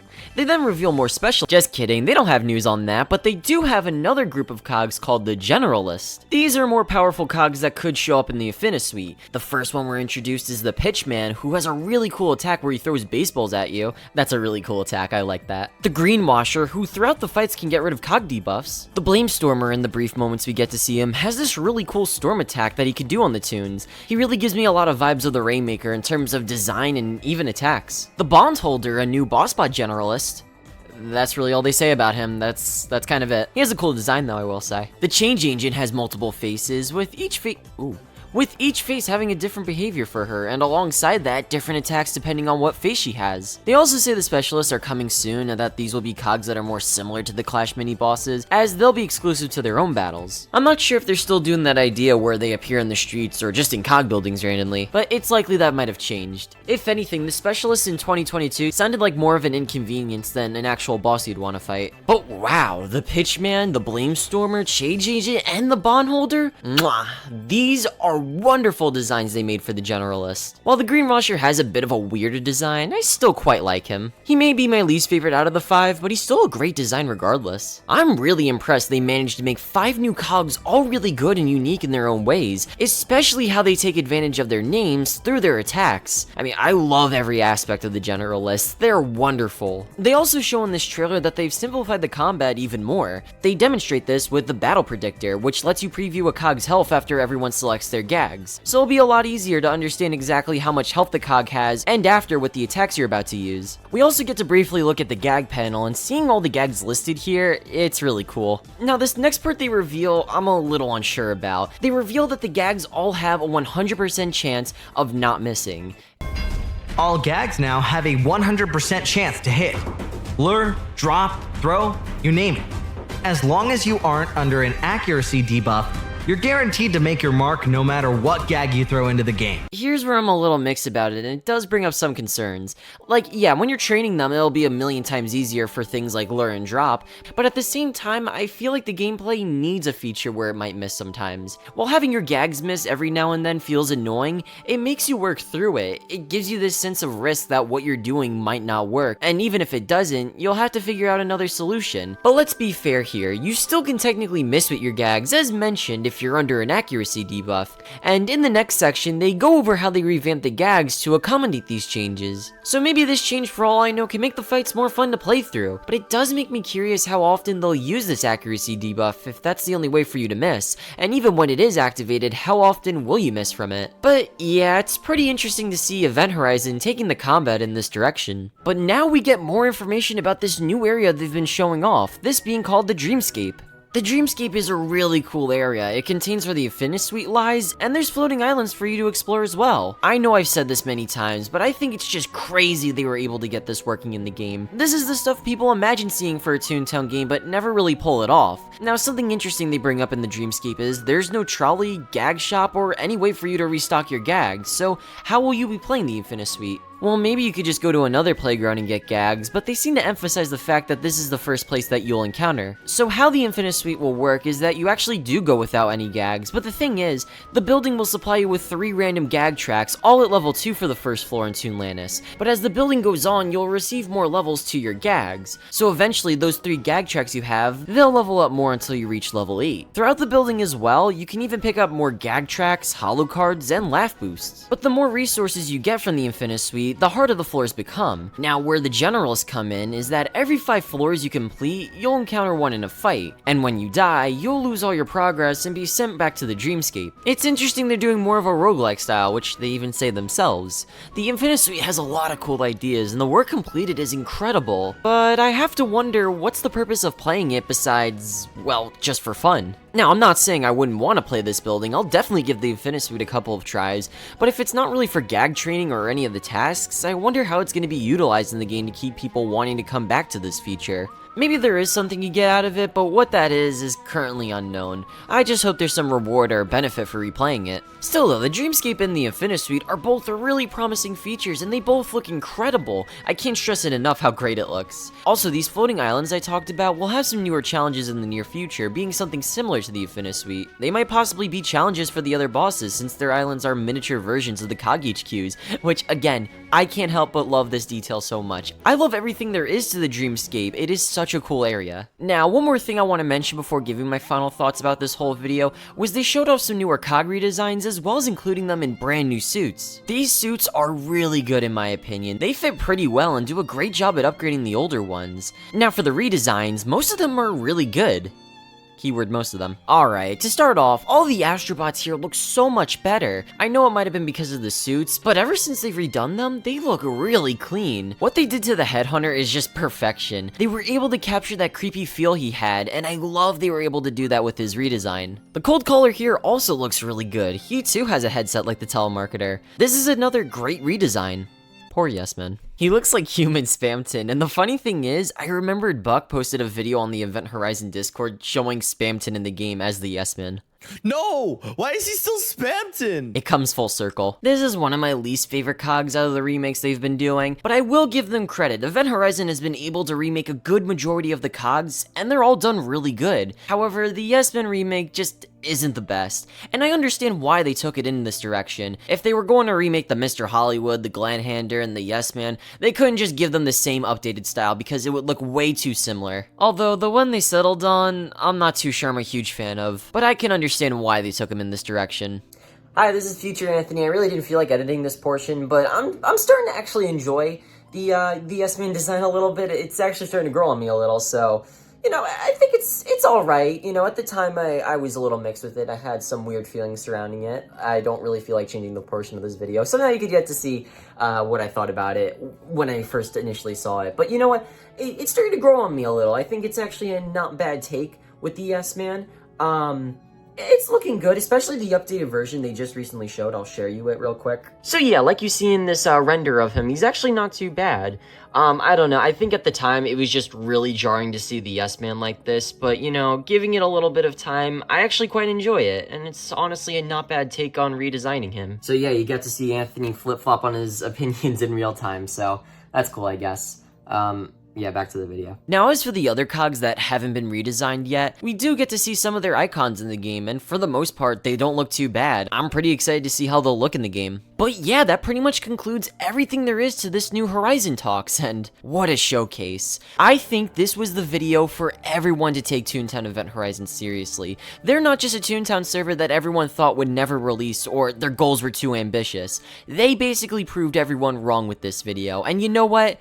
I'm really glad they did. Keep in mind, last year, or in 2022, my thoughts about Event Horizon were pretty mixed. Sure, they had some cool ideas, but it felt like they could never really pull off what they were claiming they wanted to do. I was always hopeful they would succeed and do well for themselves because genuinely, I think Toontown Event Horizon has potential. Just because a lot of newer Toontown servers never get finished, doesn't mean I don't want to see them succeed. However, Event Horizon changed my mind. They were able to keep pumping out updates and show incredible progress that they've gotten done. They've proven to me that they're really dedicated to making this game a reality, and they've really outdone themselves with all the efforts they've been doing to make people interested in this game, and I think their hard work has paid off. It's really insane what they've been able to accomplish in just a year alone. They're creating stuff that's almost on par with what you would see from an indie game. It's not perfect, they still have some weird issues to work out, but Toontown Event Horizon has really proven themselves that they're here to stay, and will have a bunch of stuff to offer when it releases. I'm sure this video has gotten pretty much everyone excited for the game, and that the future is looking really bright for them. Genuinely, I'm really happy for them, and I've never been more excited to see this game finally release. You did good, Event Horizon. Even more things to happen during this day. Yeah, can you believe this all happened on the same day? There was a blog post from Toontown Realms. They show off an updated prop generator, making everything a lot easier to scroll through, place down, edit, and creating things overall. You'll even have the ability to easily edit street styles if you're creating a street. These are wonderful changes, and I'm open to more improvements and other updates they have for the prop generator. I mean, it is their main gimmick, so it's nice that they've been perfecting it. So something pretty cool as well is that even more prizes got added into Cartoonival, being the scarf, a new hat, and many more bandana variations added to the game. They added more LGBTQ ones, and man, they made sure everyone was represented here. I know many people were happy to see this, so it was nice of them to do that. They added some new patterned ones, as well as some new color bandanas. But yeah, that's really all for now, just some new rewards for you to pick up during Cartoonival, and knowing me, I was kind of a sucker and bought all the accessories here because I really wanted all of them. Just a couple of days later, Toontown Event Horizon would finally redo its website. For context, this is what it used to look like, and other than this page, there really wasn't much you can do here. The new website looks really good. It's incredibly artful with all the icons and details they put into it, like floating gags, tunes, and the website pages all look like they're part of space. And there's even some callbacks to Toontown 2, like this piñata over here. Normally, there wouldn't be much to talk about regarding a website, but there are some interesting details here. They're planning on doing comics similarly to Toontown Corporate Clash and What Rewritten do, although they split it into certain sections like the main storyline, side stories, and microcomics. It's a really ambitious idea, on top of all the other plans they have for just the game itself. Although, I have a feeling they'll be able to handle it because the art team Event Horizon has is insane. It's like one of their biggest strong points. They make really good art. The website has some other cool extras, like this artwork section. They show off the game's style guide for their art, and taking a look at it, it's really fun to go through. I'd recommend checking it out yourself. and they've included all of their artwork that they've created that was posted on their Twitter. But yeah, this website is pretty good. It's way better than the old temporary one they had. It's a really nice website they've provided, and you could just tell they had so much fun designing and working on it. But finally, the update everyone was waiting for, the Mega Cartoonival update that added a bunch of new things to the event. So an obvious given was more items, mainly the bandanas. They added more gender ones like the xenogender and bigender bandanas. They even added one for autism, which is really nice. But a pretty cool one they did was the Dreamland bandana, which might be one of my favorite ones they've done here. It's really nice. But I think the strangest one here is the donate button to Riggy. So for 1,000 tokens, you can give Riggy a donation. But what does the donation do? Nothing. It doesn't do anything. It doesn't really do much other than give you a nice feeling in your heart. Although, for each time you do donate to Riggy, you'll get some customized message from him. Like one message will say, "The partying never stops, all thanks to you. You did a good thing today." Or another one saying, "Remember to recycle your dapper cat. These tokens are going right back into rotation." I'm not really sure what the point of donating to him is, but Toontown Community has a tracker on their website showing how many people have donated and over 5 million tokens. Oh wait, never mind, now it's at 8 million. I literally recorded that days ago. I don't know how it already jumped to that high, but yeah. Maybe there might be some follow-up after Cartoonival's done with all the donated tokens, but I guess we'll have to wait and see what they'll do with it. But the main attraction here is that Cartoonival tasks are finally in the game. Yes, the Cartoonival tasks that were announced all the way back in 2016, they finally have been added into the game. So in Cartoonival, there's these task stations for you to go to, and they'll give you 2 tasks for you to do, which offer the rewards for token unites and a doodle backpack. And a fun fact about the doodle backpack was it was designed by a fan for the Toonies at Toonfest 2023, which I really love the design this person made for it. It just looks really cute. The Toon tasks for both are pretty fun to play through. They aren't exactly the hardest tasks, but if I had to compare the level of difficulty of these tasks, they're mainly at the same level of like Daisy's Gardens, which I think that's a pretty fair balance. Toontown Community has been able to master these limited time tasks from other events they've done. They're usually really fun to play. The rewards are also really nice too. I might save these token unites just to say I have them, mainly like how I've kept the Crash Cashbot unites. Hey, this is Future Anthony, they disable it after Cartoonival. Thanks Toontown Rewritten for ruining my hopes and dreams. I mean, it's fair, what use are you gonna have it after Cartoonival? But the Doodle backpack is so cute. This instantly became one of my favorite backpacks to use in the game. But yeah, the Cartoonival tests, they were pretty cool. Although, I'm really confused to why one of the stations are over here. I feel like no one would really go to this area to do their tasks. Also, throughout each playground, there's these people from Cartoonival who are all for just for fun tasks for you to get tokens. They'll give you simple yet fun tasks to do, like kill a certain amount of cogs, ride the trolley, play golf, or some other things for you to get some tokens. And yeah, these can be pretty useful since if you get a lot of easy ones, it's a good way to farm for tokens pretty quickly, so that's pretty nice to have. But I think one of the most fun things to do in Cartoonival is the street parades. So throughout the day, an announcement will be made that on a specific street there will be a street parade that will happen. One of the ones that I went to ended up being on Loopy Lane, and during the street parades, it was just madness, but I loved it so much. I think these were probably some of the most fun I've ever had with a live Toontown event ever, really. Riggy will be driving his car while leading the whole parade float. Going on the float will give you the ability to throw cakes, which they're pretty fun to throw around during the parade, but you mainly want to throw the cakes on the float because doing that, you'll get some really cool rewards like Jelly Bean Unites, Token Unites, Racing Ticket Unites, which is pretty interesting, and, Silly Particle Unites. I'm not really sure what those were ever for when they gave them out during the parade, but if anyone knows, let me know because I'm not really sure what its use was. Hey everyone, I was informed that those silly particles were actually put towards your silly points, which, in hindsight, yeah, that seems a little more obvious when you mention it. So yeah, thank you to everyone who pointed that out for me. Anyways, back to the video. And something else fun is that you can ride your cart along with Riggy in the parade. Although, when I played it, it was kinda buggy, cause like I could literally leave the cart while it was still going. I'm sure it's fixed by now, but that was kinda funny when that happened though. But yeah, the parade was really fun to attend to, and in true fashion, Riggy leaves from a huge black hole, which I thought was a really funny touch to do. But yeah, these were such wonderful additions to Cartoonival and just such a wonderful way to celebrate this year. This has really been some of the best Cartoonivals Toontown Rewritten has ever done, but we still got more with this update to talk about. Toontown Rewritten also added a new section with accessories being the neckwear. This was a really nice change because if you ever wanted to wear like a bow tie or like a scarf, you couldn't really ever wear a backpack, so it was really either or for you. But now you have the option to wear both, which is really nice, and I'm glad they were able to do this. All in all, this was was a really good update by Toontown Rewritten and what they did with Cartoonival. On top of that, Toontown Rewritten announced that they were working on their next trading cards, but they wanted their fans to pick which cards that they should do. They pulled up 4 candidates: the Solbot HQ, Cashbot HQ, Laser Cogs, and Mole Cogs. It's possible they already have 2 planned, but wanted the third one to be a community choice. Personally, while all of these sound like wonderful picks, I chose the Laser Cogs. Personally, I think a trading card of the Laser Cogs would be awesome to see, so I just kinda went with that one. I'm pretty sure that's the choice that ended up winning. I mean, I saw the Laser Cogs in the lead, so I'm really hoping they won. Well, despite that, I hope Toontown Rewritten eventually revisits those options, because a card about the HQs and the Mole Cogs sound like wonderful picks to do a trading card for. I hope they decide to bring them back in the future. So we have another Toontown Unity update that happened again this month. Although, I think you know the deal. The features here aren't anything too special, but nice to have. They fixed the cannon minigame.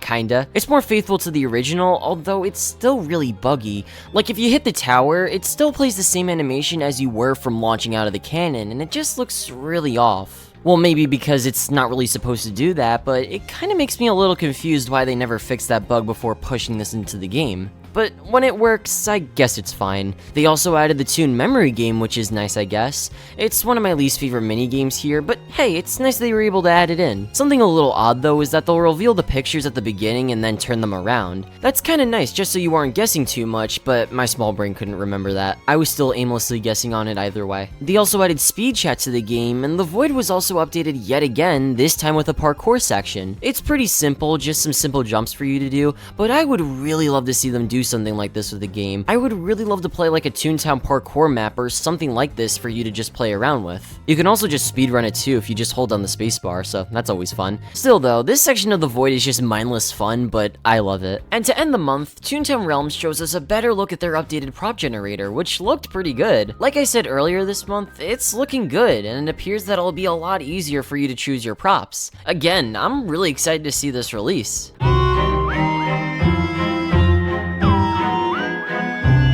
October was another busy month. To start off, we get another delay by Event Horizon with their story snippet. The plan for them was to release it at the end of the month, while also releasing a remade version of the first teaser. They even show a screenshot of the remake, which so far looks really nice. However, they now plan on releasing both of them when they're ready, which is fine.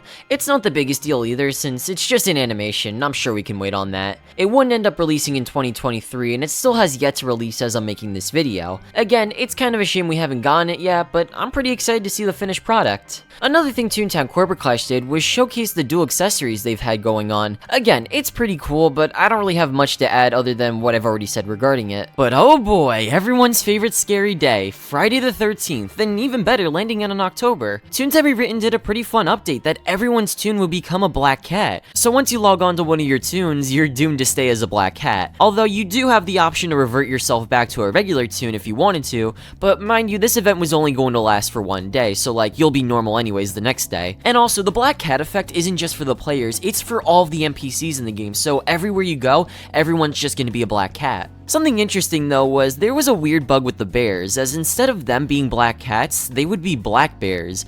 I was told that happened because there was something weird with like the bears code regarding them being like white as well, so it caught me a little off guard seeing them in the game. This will probably be the only rare instance we see black bear toons being in Toontown Rewritten. Although I cannot talk about this update without bringing up Riggy. Holy crap, he is terrifying. This was kind of funny for them to do. They could have easily not touched him at all, but I really liked this detail that they put with him. It was genuinely funny. Also on Friday the 13th, Event Horizon has announced that the Moonwalker's name would be renamed to the Moonlighter. Oh man, they're awesome for that. I honestly thought they weren't gonna rename him, mainly because they've done so much with him as it is. It felt like we were getting to a point where the name was set in stone. Don't get me wrong, I like this cog, and I was even informed in my ranking video, it did have somewhat of an unknown meaning, but for the most part, it was just a weird name. But they've listened to the feedback, and I think the name Moonlighter is a much more appropriate name for him. Event Horizon's been on a roll recently with all these changes and announcements, and so far, everything they've been talking about and doing has made me really hopeful and excited for this game. Next on our list is the announcement of Toontown Corporate Clash's 1.5 Oh god damn it, another one to the list. Okay, in fairness, this is also a rather small update 1.5, and it's for their Halloween update, although this announcement is pretty odd. They said they wanted to work on more permanent additions to the game, like the Hammerspace area. They brought up that they wanted to update Counterclaim due to all the changes that were made to the managers from 1.3 and 1.4, which is fair. I could see how that might be an issue. I would say it probably wouldn't be the hardest thing if they wanted to update him, but then again, Corporate Clash probably has plans on redoing how he attacks altogether, so again, it's not that big of a deal if he's not returning this year. They do say the Battle Pass and the rewards will return as normal, but I really hope we get to see some newer rewards at the very least. They also reveal that the update will be released on the 20th and will end on November 24th. It kinda sucks that they won't be able to do much this year, but again, it's not the end of the world. Although I don't really understand what's the point of calling this 1.5. I understand they're throwing these out now just so they can get to 2.0, but I find it strange they couldn't have saved this title for like a medium-sized update or something. It's an update that was always expected to return. I know that's a huge nitpick on my end, but it feels odd that they're throwing this title on a pretty minor update to the game. Toontown Realms around this time showed their new prop generator in this short video. They demonstrate the stick feature where you can easily place a door on this building, which is such a helpful feature. It was always annoying placing doors or other props onto buildings. You always had to be really precise about it, which kinda stunk. But I'm really glad they've addressed that issue. Something else that was pretty big with Toontown Rewritten was them removing gender, which, hey, that's really nice that they did it. It was definitely a long time coming considering Clash did it around like 2 years ago as well, so it was nice that they did this as well. Anthony can now slay on Clash and Rewritten. But yeah, now you can wear whatever clothing you want. I really like how if you wanted to toggle your eyebrows, you could just change it in your wardrobe. It's a clever way of getting around with people who wanted to change it rather than doing a rewrite. Gender's still technically in the game, although they do mention it's optional and that you could toggle it whenever you'd like. But that also means now I can get the other Cartoonival clothing, which makes me proud that I now am the owner of every outfit and accessory to this event. But yeah, a nice little update that Toontown Rewritten did. Although, just a week later, Cartoonival would finally be coming to an end on October 20th. Honestly, this was some of Toontown Rewritten's better Cartoonivals, maybe even their best one yet. They did so much this year, and it was genuinely fun to attend and just win some prizes and do some of the newer activities they offered. I'm just really glad this was the year Toontown Rewritten decided to go all out with Cartoonival, because this was some of their best and most memorable Cartoonivals they've ever done. Honestly, this was a great way to celebrate Toontown Online and Rewritten's legacy. But also that day with Toontown Rewritten, not only do you get kicked out of Cartoonival,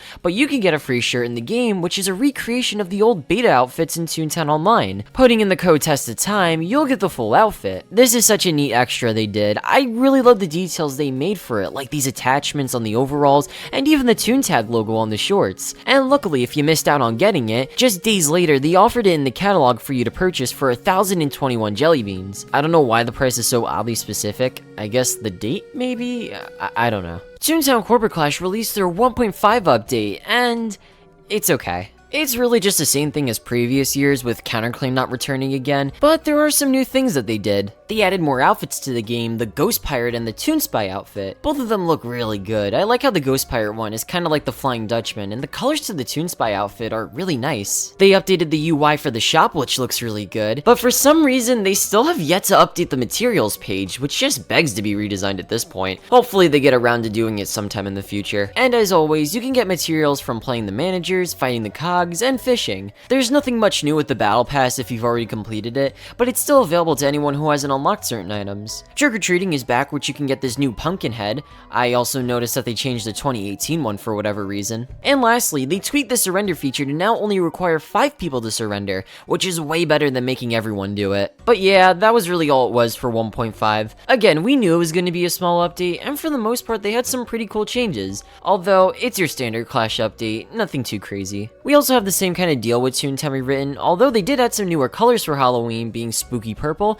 and Spooky Green for you to purchase in the catalog. As usual, you could do the Pumpkin Toon task from Jacko Kazam and go trick-or-treating around the playgrounds for you to collect your pumpkin head. Something really cool I was able to find this year that I haven't seen before is the Spooky Spellbound bag. I was trying really hard to find one, considering these only show up randomly throughout the districts in any of the locations, including buildings. I was probably looking all over for it for around like 30 minutes, and right as I was about to give up and just forget about it, I finally found one in Goofy Speedway. I swear, if someone took that bag while I was recording this part, I would have gone insane. So, what do these bags do? Well, it'll give you a spooky surprise unite, and using it on a bunch of people, you can give them a random cheesy effect. The one I did made me really confused. I used it, but it looked like nothing happened. Although, I figured out that the one I got altered people's voices in the game. Now, I sometimes play Toontown Rewritten with the volume off, so it took me a second to figure that out. But that's a pretty cool effect. I actually didn't know that was one of the things you could get using it. And lastly, returning for the second time this month, Beauregard is back, although this time they have toon tasks for you to do. You'll receive a free Bloodsucker summon and become a black cat yet again if you're a cat. The task is pretty fun yet simple. Kill some Bloodsuckers, play some trolley games, find a package, talk to Flippy, and receive the reward. A little fun activity for you to do during the holiday, so that's nice. But in terms of Halloween updates, that's really it. I mean, there was Operation Desert Storm with its Halloween update. Vampire Mickey returned, allowing you to do some Halloween toon tasks for some candy, which you can use in the shop. There's also this Bloodsucker cog building, which contains 3 new cogs, being the AB Tester, Zombie Project Manager, and the Parasitic Payer. I did make a video playing this update if you would like to see more about it, but yeah, it's a pretty fun update as usual. I did talk about it in my last retrospective too, with how this update was originally supposed to come out in 2021,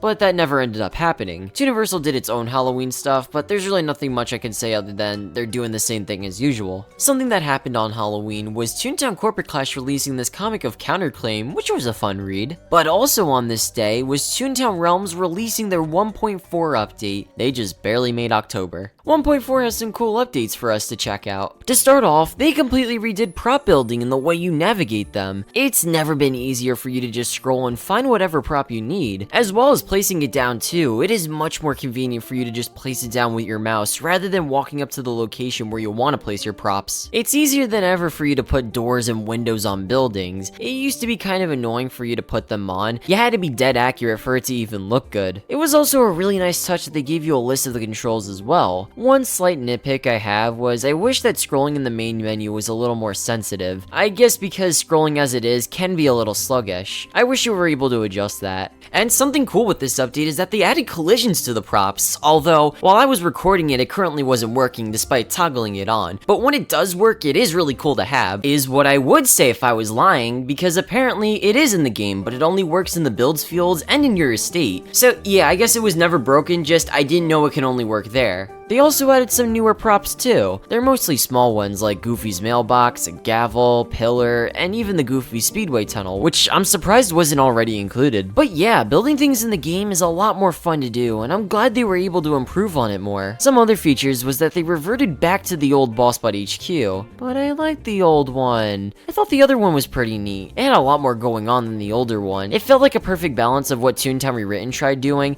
but not making it too big or too little. And also, that's not discrediting the Toontown Rewritten version. I like that too, it's just slightly too big. But man, why'd they get rid of it? I like that one. Gag shops have their own unique interior colors, which is a nice touch. They overhauled the cog panels in battles, which is pretty nice as well. Just some little improvements like this are in the update. Something fun they added was drop gags can now drop onto you. You can have the big weight, safe, piano, and even the trolley crush you. It's pointless, yeah, but just really fun to play with. They added a game kind of called Toon Roulette, which whoever it lands on basically kicks the person out of the game. I mean, that's pretty cool. I can imagine this is something people play before they get off the game. Just don't play it by yourself since you'll sadly win every chance. And yeah, there's some small tweaks and other changes here, but for the most part, that's pretty much 1.4. It was a pretty nice update, I won't lie. They have some newer, nicer little changes as well as fixing and adding upon the prop system. They've made it better than ever for you to just make stuff in the game, which I'm glad they did. I'll still forever miss Boss Bot HQ though. Still though, it was a nice update from Toontown Realms and a pretty good way to end the month off.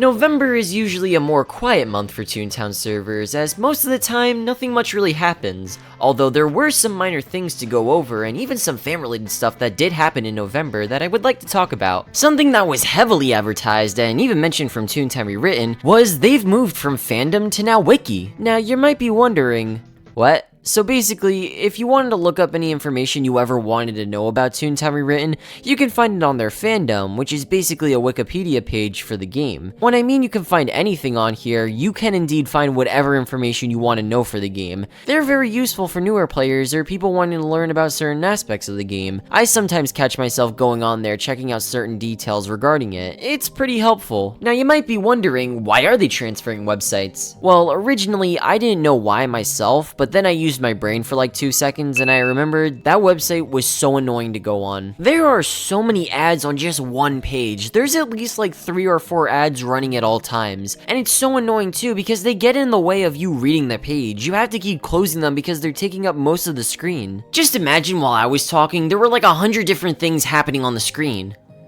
Okay, well, bad example, but in seriousness, the amount of ads on fandom is just terrible. It also takes up a lot of memory usage too, likely from the ads, so there's that. There's also a really good video made by Mossbag that sums up everything about fandom and some weird things they've been doing with the website that I would recommend checking out if you would like to learn more about this topic. One of the weird things to happen with the website was like something with the grimace shake. Yeah, whatever you do, don't drink that. But I guess all of this coming out kind of made many people want to jump ship from fandom, including Toontown Rewritten, where they now moved to WikiGG. It's basically still the same thing, but no more ads or anything weird going on through the website. And shortly after Toontown Rewritten did it, Corporate Clash moved there as well. Now you might be thinking, whatever happened to these fandom versions of the Wikipedias? Well, they still kept them up, however, for whatever reason, people started to vandalize both of them. I'm not sure how this happened, maybe it might have been some people who used to work on the wiki, I don't know, but both pages on fandom were rated with memes. I can't believe William Afton is in Toontown Corporate Clash, or if I wanted to learn anything about gardening, I'm sure Nick can help. However, it was quickly restored to how it was originally.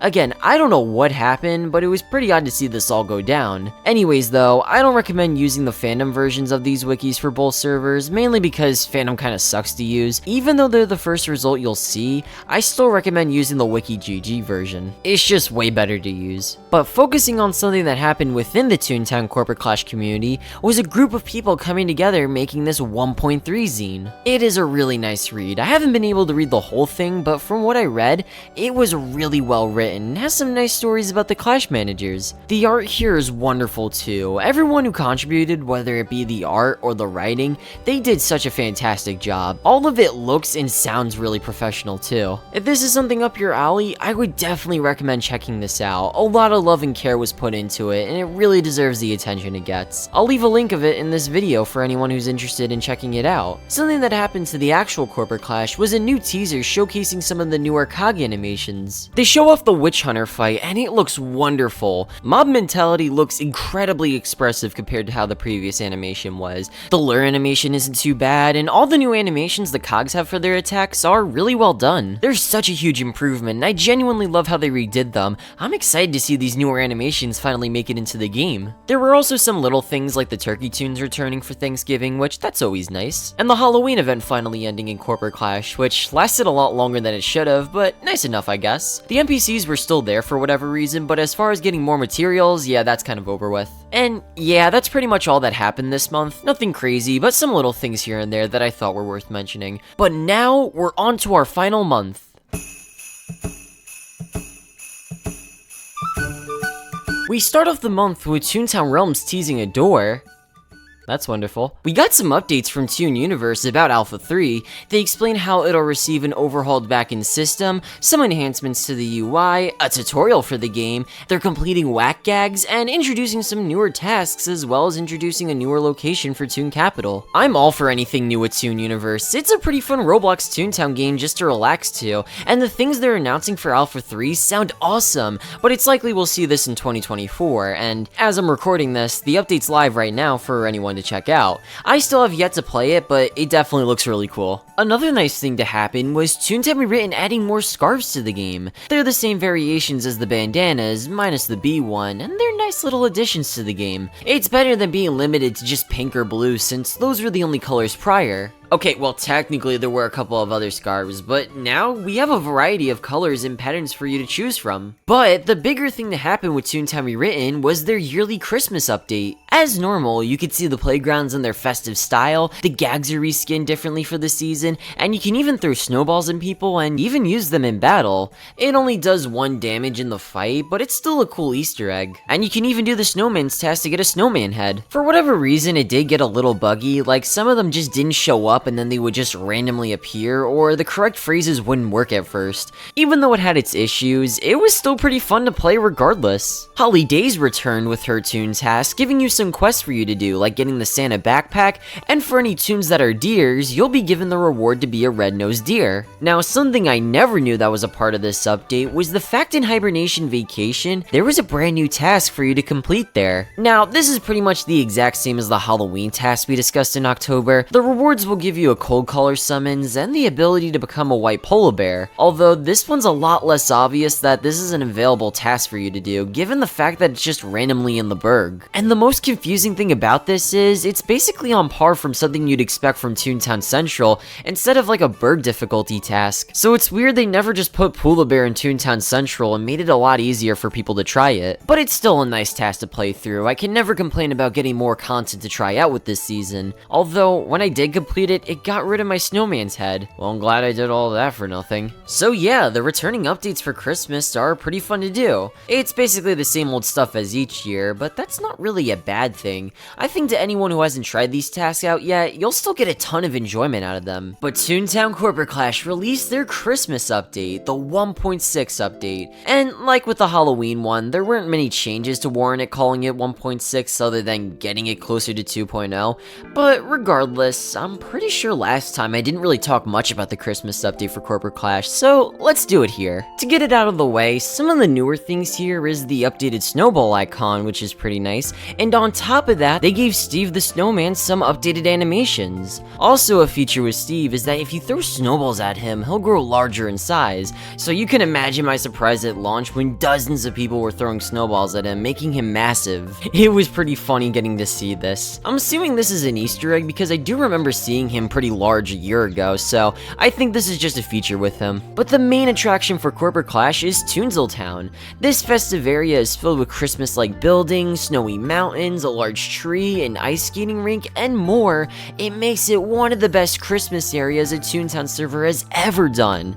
Well, it's really the only server to do it, but Clash really hit it out of the park with Toontown. It was made all the way back in 2018, and it still holds up incredibly well to this day. While I have played the Toon tasks in this area, it looks like they've added some newer ones in the bakery and in the toy shop, so let's cover them quickly. They're both really fun to play through. They give you a variety of things to do to keep things pretty interesting, like how you'll need to collect some treasures, defeat some cogs, go into cog buildings, and collect some snowballs. Missions like this that keep the task pretty fresh. They give you some pretty cool rewards as well, and they're fairly simple to complete. I'm surprised that none of the tasks utilize the minigame for this area, that being Present Thief. Which, speaking of, let's talk about that game. Present Thief is the playground's main gimmick.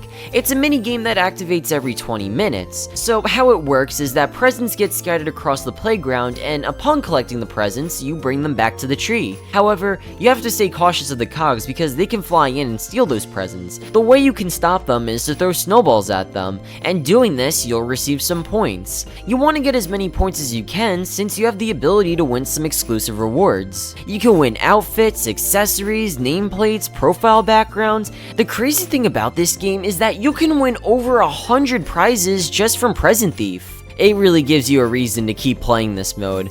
However, you will notice it does get pretty repetitive just to get everything. Like, maybe you'll win 2 or 4 items if you're lucky, but each game in the maximum you can only win 7 items. Now, personally, I was able to do that every time I played, mainly because of a glitch. Yes, I know, I probably should have played it fairly, but it was too tempting. So, the glitch, which is now patched, involved the cogs stealing the presents. The weird thing is, if you kept throwing snowballs at the cogs, even if they were dying, your points would still go up. So as long as you hit the cogs before they explode, you can keep throwing snowballs at them and your points would go up. And I really took advantage of this, because in most games, I was able to end up with 60 or even 80 points after each Present Thief session. After doing this for a couple of days on and off, I was able to win all the rewards from Toontown. It is a bit of a cheap shot, but hey, you still had a lot of work to do regardless to get all these prizes, even with the glitch. Sadly, the developers caught on and patched the glitch, but to the people who still did it, you were able to still keep your prizes. So yeah, this game as usual is a fun little distraction to try out. It is slightly annoying that some of the presents spawn far away from the tree, but besides that, it's always fun to play Present Thief during this time. But if there is one big change that happened in 1.6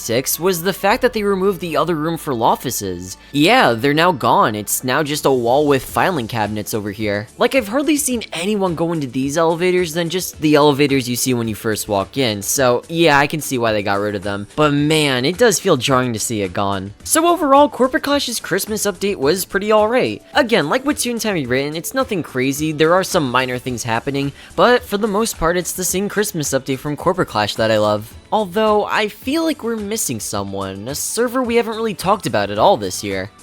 Oh hey Tooniversal. Yeah, Tooniversal just doesn't get updates anymore, and that's kinda sad. Well, technically the game did update, they have their Christmas task for anyone to play, and I've noticed I didn't really go into detail with this update. I quickly glanced over in my last retrospective video, so hey, let's go over it again, and this time in greater detail. They have 3 Toon tasks for us to do from Santa Paws. We can get a gingerbread outfit, a Christmas park outfit, and a Christmas name tag. So playing all 3 of these tasks, how are they?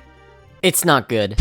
These are some of the most boring tasks I've ever played, and they're all the exact same thing. I kid you not, each task is just this toon asking you to kill 5 of these cogs, then 5 of these cogs, now 5 of these cogs, and now, well, maybe 5 of these cogs now. And that's all he tells you to do in these 3 tasks. The only time they switched it up was when they asked you to go on the trolley, and I would have loved if they did more stuff like this. It would add so much variety to these tasks. The worst part about it is you have to get a specific item from these cogs, so sometimes you need to kill more than 5, which just makes it feel like busy work until you get it. There was even a point where they told you to kill 10 of them instead of 5. Oh boy, lucky me. And this raises the question too. These tasks are way too hard for Toontown Central. I'm so confused as to why they're being offered here. It'd make more sense if this was like the Burg, only because A, it's pretty close to being a Christmas area and it's just more fitting, and B, it feels like a Burg level task. You have to do a lot of running around just to get some of these cogs. Like at one point you need to kill like a news hound for this task. There's just a lot of issues with this. It felt pretty boring to play through, and even when I completed the tasks, I was still upset. So because in Tooniversal, if you have a wardrobe, you can only hold a certain amount of clothes, mine being just 10, so if you accept a new outfit, it deletes it. I accidentally deleted my shirt I really liked from this game, and it was only accessible from the Halloween task, so now there's no way I can get it back because I can't redo the task. I swear, I can never win with this game. But hey, at least the clothes here are textured well. I like them. Yeah, that's enough Tooniversal for today. Well, on a lighter note, it looks like the Duck Shuffler plushes are starting to ship in, and mine finally arrived at my house. Alright, so now I have the package right here. It should be the Duck Shuffler plush. I hope this isn't just some, like, random package I have here. But, yeah, let's open it, and let's take a look at him. And the moment of truth. Oh, yeah, we got it in the bag, and here we go. Here he is. Oh, would you look at that? That looks so cool. Oh, hold on. Okay, yeah, this looks really nice. It looks... Wow, this looks... Oh my god, this looks really cool. And as you guys can see right here, here's the tag. It should be the 2,484th one I bought. So, yeah, this looks really nice. I really love this, and I'm glad I bought it. I hope they do, like, other, you know, cogs in the future, because this is like, everyone would definitely buy more if they did like the other cogs, like the pace setter. Oh, would you look at that? Maybe like the litigation team. I mean, I did see like plushes of them floating around, but like they could do this for all of the manager cogs, and I guarantee people would buy them because I really wanted to own like a cog plush from the game, and yeah, seeing how they were able to do it, I think it's really cool. Yeah.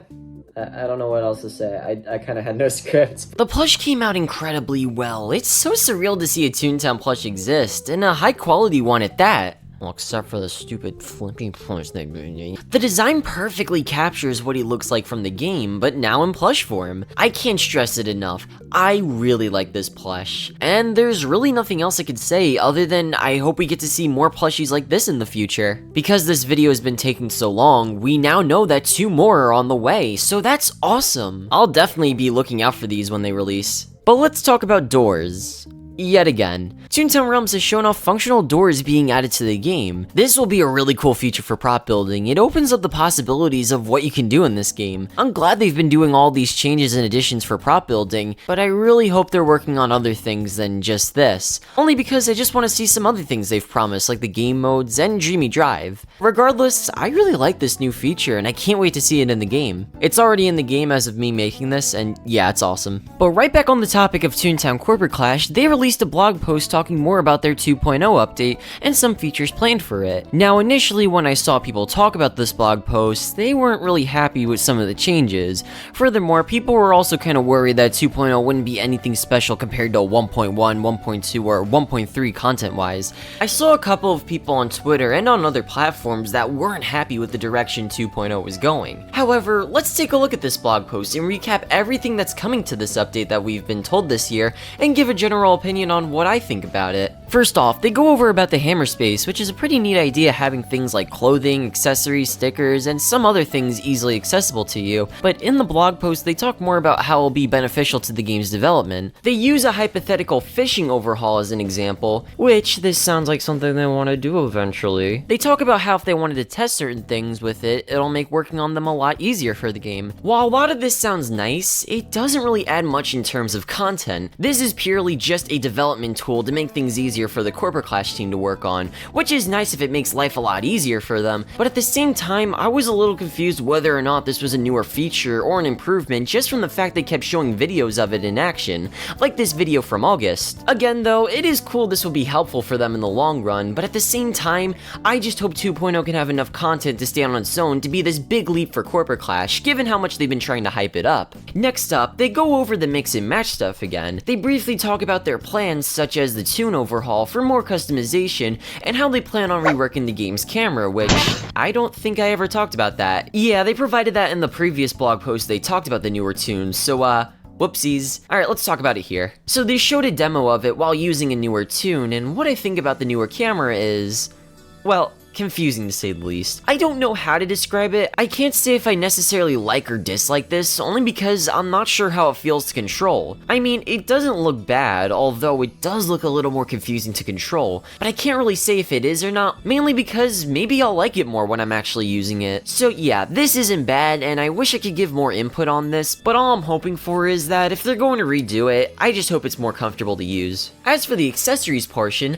I think it's really cool how you'll be able to have a lot more freedom when it comes to stylizing your tune in the game. You'll have the ability to wear 3 different hats, as well as an exclusive neck slot, similar to what Toontown Rewritten did this year. It's a great change that makes wearing things a lot less restrictive. They announced that the estates are getting a revamp, which is pretty interesting to hear. I'm all for an estate revamp, mainly because I feel like a lot could be done to make it better. I mean, some other servers have tried, like Tooniversal, Operation Desert Storm, and Toontown Rewritten, but they mainly just add upon things rather than fixing estates in general. But I'll admit, the changes that Toontown Rewritten did were pretty cool. It says you'll be able to purchase some newer furniture, they're making a new interior and exterior models for it, and you can even purchase more space to connect it all. However, how they demonstrated it last time was weird. I think I'd much prefer if your house had multiple rooms instead of putting an entire house in a house. I mean, it sounds fun to try, but it feels slightly odd to include, don't you think? The hammer space feature is gonna work alongside this thing as well, which is pretty nice. It'll be your way of placing things down and such. I'm very open to some of these new changes brought to these states, but I have to say, is it taking place in the Toon Tag area? I don't know if this area is supposed to be for the rest of your other 5 tunes to go. Wouldn't this make it even more cramped?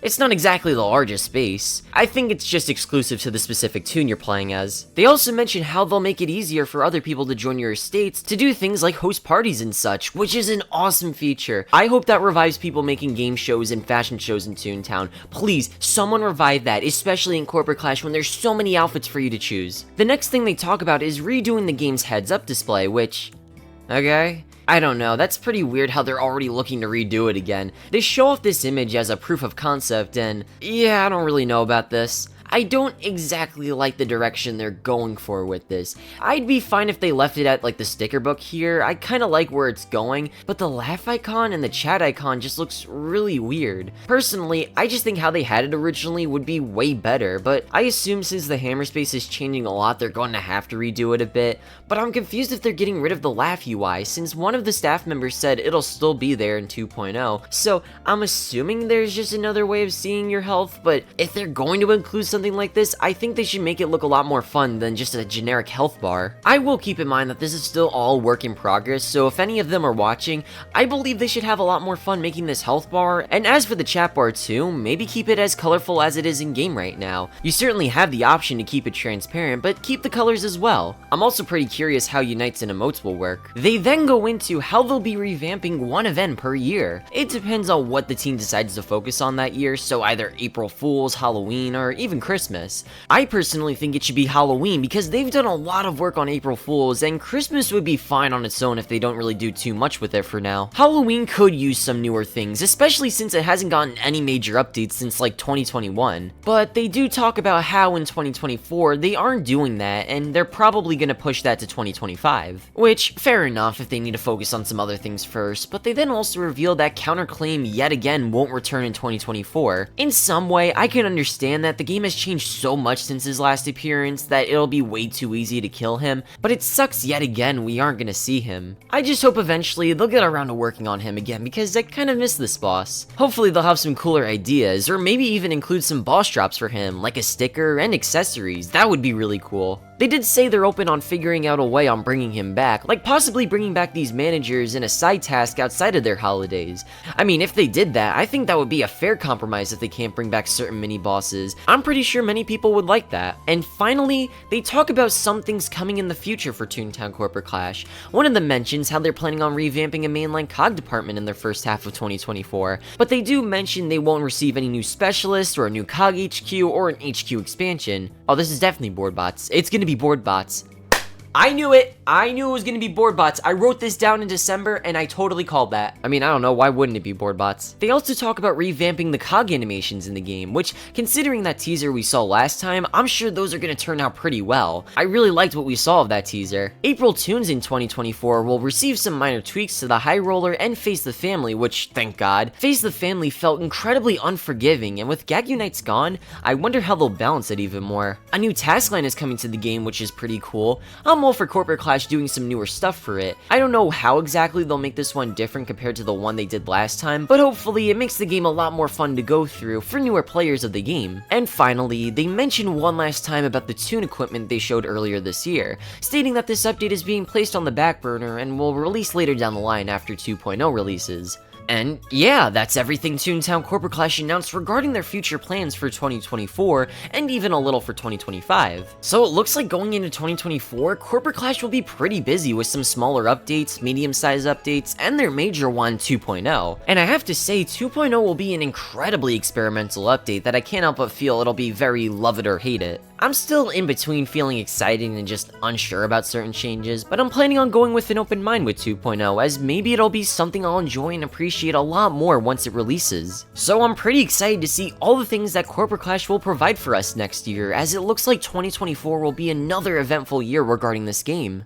Something interesting was this message from Operation Desert Storm's Twitter. They tweeted December 26, 2023, showing what looks like a new logo. I'm definitely interested to see what this new logo could be, but just when I thought this game was done updating for the year, Toontown Community came back from the dead on Christmas Eve to give us one more update, the close update. One of the first things I noticed, besides the Christmas stuff, was that they completely removed the void, and it's kind of a shame because I wish they did more with that parkour aspect they were going for. And to get onto the Christmas stuff, there's a Christmas tree in Toontown Central. Although it is pretty easy to soft lock yourself with this Christmas tree as they gave collisions to it. You can jump off the map with it. But the main attraction with this update is the addition with the clothes shop. Once inside, you'll be offered a variety of clothing for you to purchase. You can get some Christmas outfits and some other shirts and shorts for you to purchase with your jelly beans. There's also this outfit. I don't know why this is here, but okay. And surprisingly, I was actually able to buy all the outfits. except for the one that was 10,000 jelly beans. I wasn't doing all that. However, I was only able to get most of these outfits through a glitch.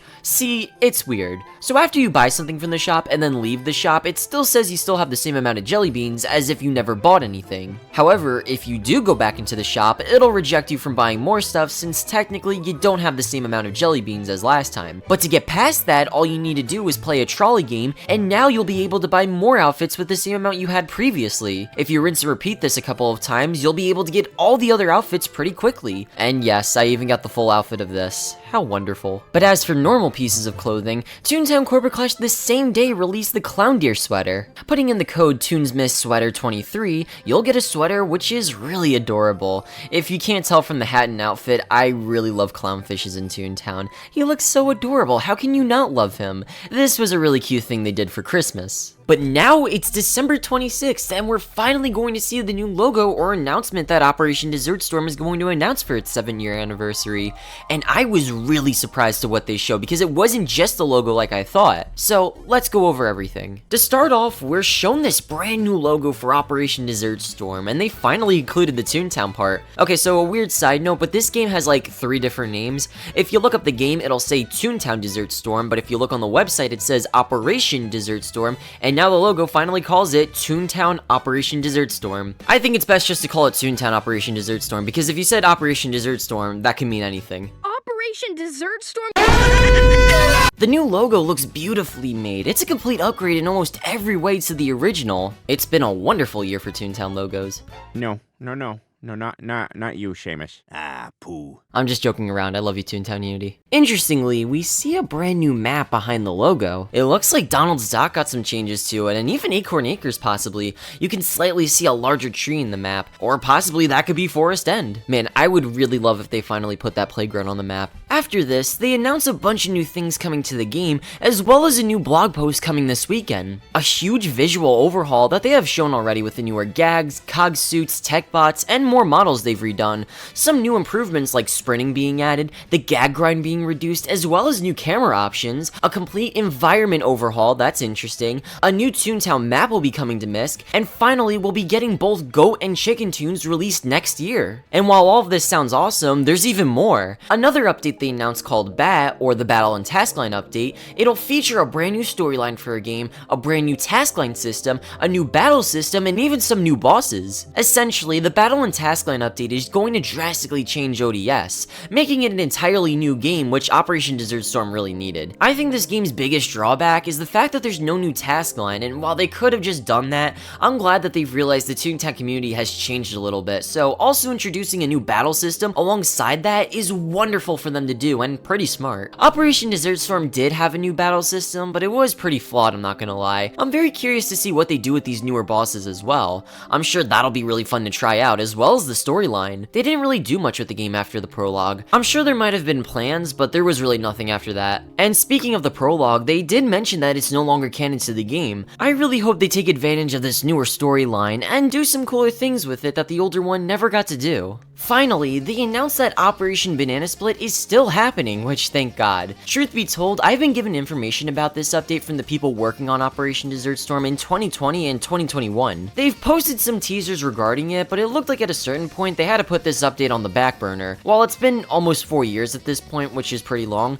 understand that this was being worked on by like 2 people at the time, and during the past few years, they've been able to grow the amount of people working on the game yet again. So when it does release, I'm sure it'll be a way better product than what it was in 2020 and 2021. This update is also featuring brand new environments, another new task line, and a new boss battle. All of these things sound incredibly promising, and I'm very excited to see all of these newer updates happen. And to top it all off, they'll be releasing a video called the Dessert Menu to show more information on what they've planned for the game, sort of like Tooncasts or Horizon Talks. Also, something quickly to mention, February passed and the Dessert Menu video never dropped, but they did say they'll release it later on this year, so make sure to keep a lookout for it if anyone's interested. Regardless though, what an announcement this was. It was awesome to hear that ODS has a bunch of content planned for the future. After this announcement, they've posted various music tracks planned for the game that sound wonderful. I would highly recommend you check them out, they're all really good. And yeah, this is incredible to see for ODS. I'm really excited for all the new changes and things they'll have coming in 2024. Toontown Corporate Clash updated one last time this year to give Toontown some new music. Pretty unexpected if I do say. The new music is really nice, but a little strange it came out of nowhere and even after Christmas. But hey, better late than never. It was a nice little change they did to end off the year. And finally, the last thing to happen in the Toontown community in the year 2023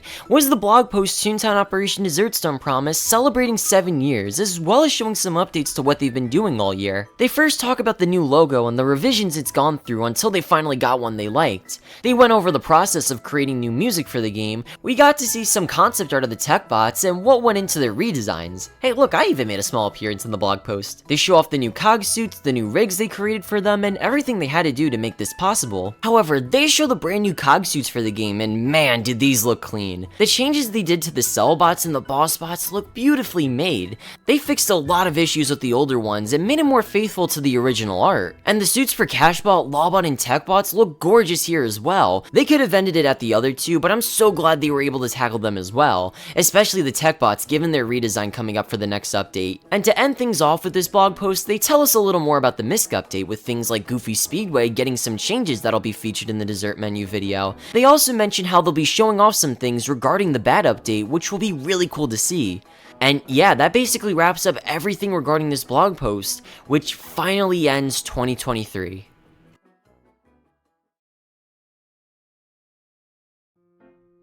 And yeah, that's pretty much the video. I didn't really have much of a plan for the outro, and also I'm now on the couch, so yeah. Anyways, let's just recap. This was a pretty eventful year, all things considered. 2023 seemed like more of a setup for all the wonderful things that'll arrive in 2024.